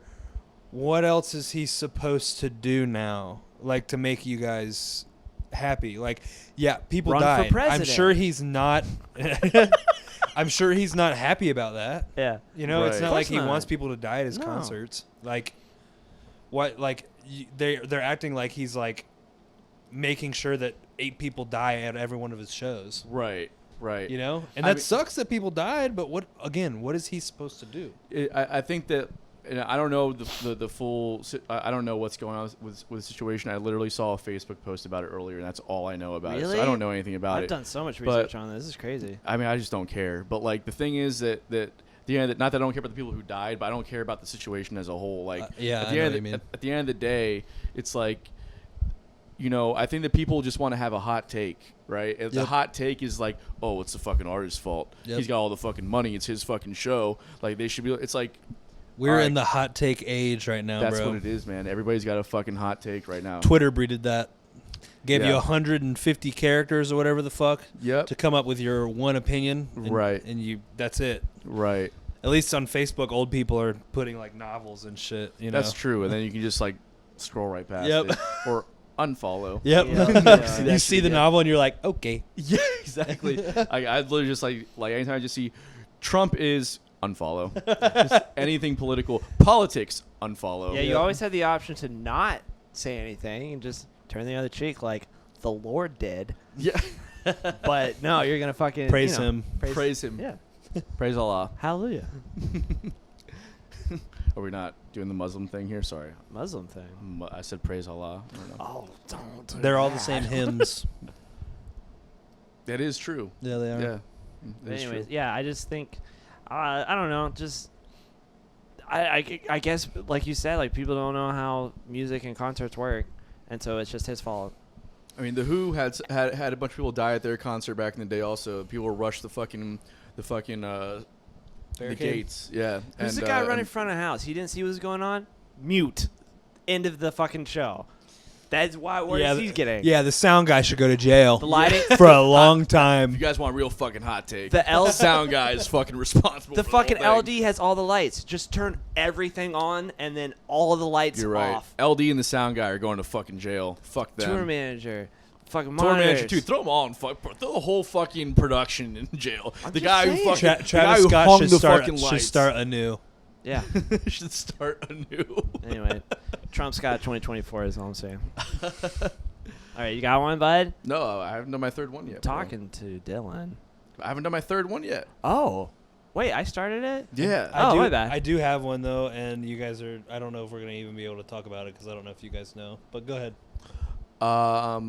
So I had one and I forgot. Oh, you didn't write it down? Well, I was about to write it down and I forgot what it was. I was I'm gonna really write it sorry down. for interrupting you. I thought I had lost count. No, it's okay. But you know, zebra print sucks. That's my Zebra? friends. What's that? zebra print, like his fucking thing over there. You can't see it on the camera, You but Bad don't like print. zebras? I Bad hate print. zebra print. Why? I don't know. It was just hanging there, and I saw it, and I was like, I hate that. The reason it's hanging there, and I know nobody can see it or whatever, but like whoever built this house is an idiot because you're never supposed to put a window right where the fucking frame is. You're supposed to have a little bit of gap in between it, like right behind you. Look at that. Like, see how the window is literally on the side of the wall? Yeah, is that That's bad? horrible for the It's- structure. Is that a bad structure? It's so bad, but that's the same way. So I can't hang a fucking curtain there. Horrible structure. So anyways, structure, I can't believe the structure of this It place. sucks. that's what I'm saying. It's not very postmodern. Yeah, it's like pre-war, I think. It's like pre-war Yeah. construction. You could tell Yeah. they were really trying to bring this place down when they built it. Yeah. Yeah. I'm Yeah. trying to bring it up, Some but bullshit. Some with some bullshit. Zeebs. I love architecture. That's my fucking fourth unpopular opinion. You just love the I architecture? just love architecture. It's- Just I, the I whole do thing. too. I think- Buildings are great. Anyways, Man, buildings are so sick. fucking love buildings, bro. Yeah, Billy's is pretty good. All right, Dylan, what you got, bro? So stupid. yeah. So, you guys know who the big four are from the metal, like Metallica, Slayer, Megadeth, and Anthrax, right? I know all those bands. I Yeah. didn't know Anthrax was up there. Yeah, they're considered the big four. Yeah. I was gonna say I think Anthrax is the best out of the big four. I don't even know who they are. So I feel bad. I mean, I've never like dove into their music Right, before. yeah. However, I feel like if we're talking strictly numbers, Metallica definitely. Well, we're not talking numbers. We're just talking musically. Unpopular opinion. Musically, Yeah. yeah. Okay. I know Metallica stomps all of them. Yeah, like I think you can combine all of combine the them three, and and Metallica probably has more sales than all three yeah, definitely. that aren't Metallica. Yeah. Does Metallica do the pummel stuff, like the super screamy? Does Metallica even pummel, This bro? fucking pummel word, man. I totally regret saying it. But how you said it was like so great and descriptive of it. I'm like, yeah, just like fucking just everything at once. It's like it takes you down. But It pummels you. When I think of Metallica, I think of like Enter the Sandman, which I think is like a good song, but it's definitely not That doesn't sound Metallica, anything like you. that Metallica is not indicative of the Metallica that I think put them on. I mean, that's their biggest record. You think Yeah. like Master of Puppets and that kind of shit? Yes, Yeah. Master of Puppets, Ride the Lightning, Yeah. like that kind of shit. Kill 'Em All. That's the Metallica that I think of. I think that most people that are into Metallica think of that too. I think like the other stuff is like people like the stuff that you're talking about, like Nothing Else Matters, like the Black Album and stuff like that. That's all like pop. That's commercial Metallica. Yeah, it's commercial Metallica that like Metallica fans don't give a fuck about for the most part. I mean, that ushered in a new era of Metallica fan. Yeah, I like that Metallica. For me, Yeah. that's the palatable shit. The other stuff is way too much for me. But like, Yeah. I like Nothing Else Matters. To me, is a beautiful melody and like it's a great what's the word I'm thinking of? Attainable song, right? Accessible music. Accessible music, Yeah. right? For me, I like that. Then Saint Anger came out, and I was like, you guys went way off the fucking deep That's so end with bad. this one. God, It's the so record's fucking bad. so fucking bad. The Yeah. snare tone. Bro, Lars like- is like it's talking about- probably. Dong! Yeah. Each hit, you're like, what It's the fuck is up with the bell? Was that a creative choice to suck that badly or what? The guy that recorded that record, I'm pretty sure is the same guy that did Black Album. Really? Well, then it makes sense for Metallica fans. I mean, like, Lars is probably one of the most boring drummers of all time, though, right? I mean, like, the Yeah, dude's the but same he is groove and everything. creative. Maybe He is that another unpopular opinion? I don't know. Lars Ulrich is a bad drummer, but he's creative. Like his stuff, like a lot of the times, what you think he should play or what you think he's going to play, he doesn't play it. But ultimately, when you're listening to it and you think about what he looks like when he's doing it, you're like, that's a goofy part. That's goofy. I could see that. Yeah. Now, is he doing it because he can't play what's Yes. called for, or is he doing it because he's No. making a creative choice? No, That's a well, distinction that Actually, I make. I don't know. There are some things that he does that, like, I play drums. I can't do a lot of it, but there's a lot of it I can. Yeah. But I think, like, when you're listening to his songs, like, if you compared him to, like, the drummer of Megadeth, the drummer of Megadeth is better, like, a better player. But did he write as creatively? I don't think so. I think he's a little more, like, by the book. Yeah, right. There's more of like a standard style Yes. that you're appeasing, and then there's being creative and thinking outside the box. I'm curious as to whether or not that creativity stems from a lack of ability, or if it stems from making a creative choice. Probably both. Probably both. That to me makes it the distinction, because there's a lot of people out there that are just like, well, I can't play that, so I'm going to play it like this. It's like, it's cool that you have your own interpretation, but I don't respect it as much as if you could do that thing and then you just chose to do something else. Yeah, but you can like the thing that you can like another thing. You can. Yeah, you can. Like, it's like, oh, I can't do that. That doesn't make me go, man, well, then you suck. yeah, no. Like, feel you. and they're like, no, I can't actually play that, but what if I did something like this? And it's like, yeah, I like that. Yeah, It works. I see what you're saying. Yeah, that makes sense. Yeah. What's your opinion on Metallica? I've always had this weird fascination with crowds, and I know they have With crowds? yeah, with like the fact that you can just put that many people and they're all paying attention. You talking to about the one thing. Russian concert? Yeah, Yeah. they're like fucking The helicopters. helicopters, Yeah. yeah. It's like 750,000 people there. Oh, I don't think it's that many people. I think it was something like that. Really? Jamie, look that up. It's like a world. It's like a world record. It's a world record, and it actually, do you know? I thought it was a world record until I looked it up, and do you know who beat him? Who? Rod fucking Stewart. Oh my fucking in god. Brazil. Wow. That played to like 1 million people. I think you are right. I think it is like 800,000 or something like that. Yeah, I feel like, or maybe it was like 4, something like that. But I can't remember. I don't know. You've seen the video. Oh right? yeah. Dude, Of course. as far as the eyes can see. It's in It's Russia insane, of all yeah. places Yeah. too. You know Well, what I mean, that's not that. they're that, one show a decade that they get to play. Dude, you know in they Russia. bought all the rights to their music from Sony. They bought Metallica it did. back? That's for I wonder for how much money. A lot. A lot. Yeah. A lot of money.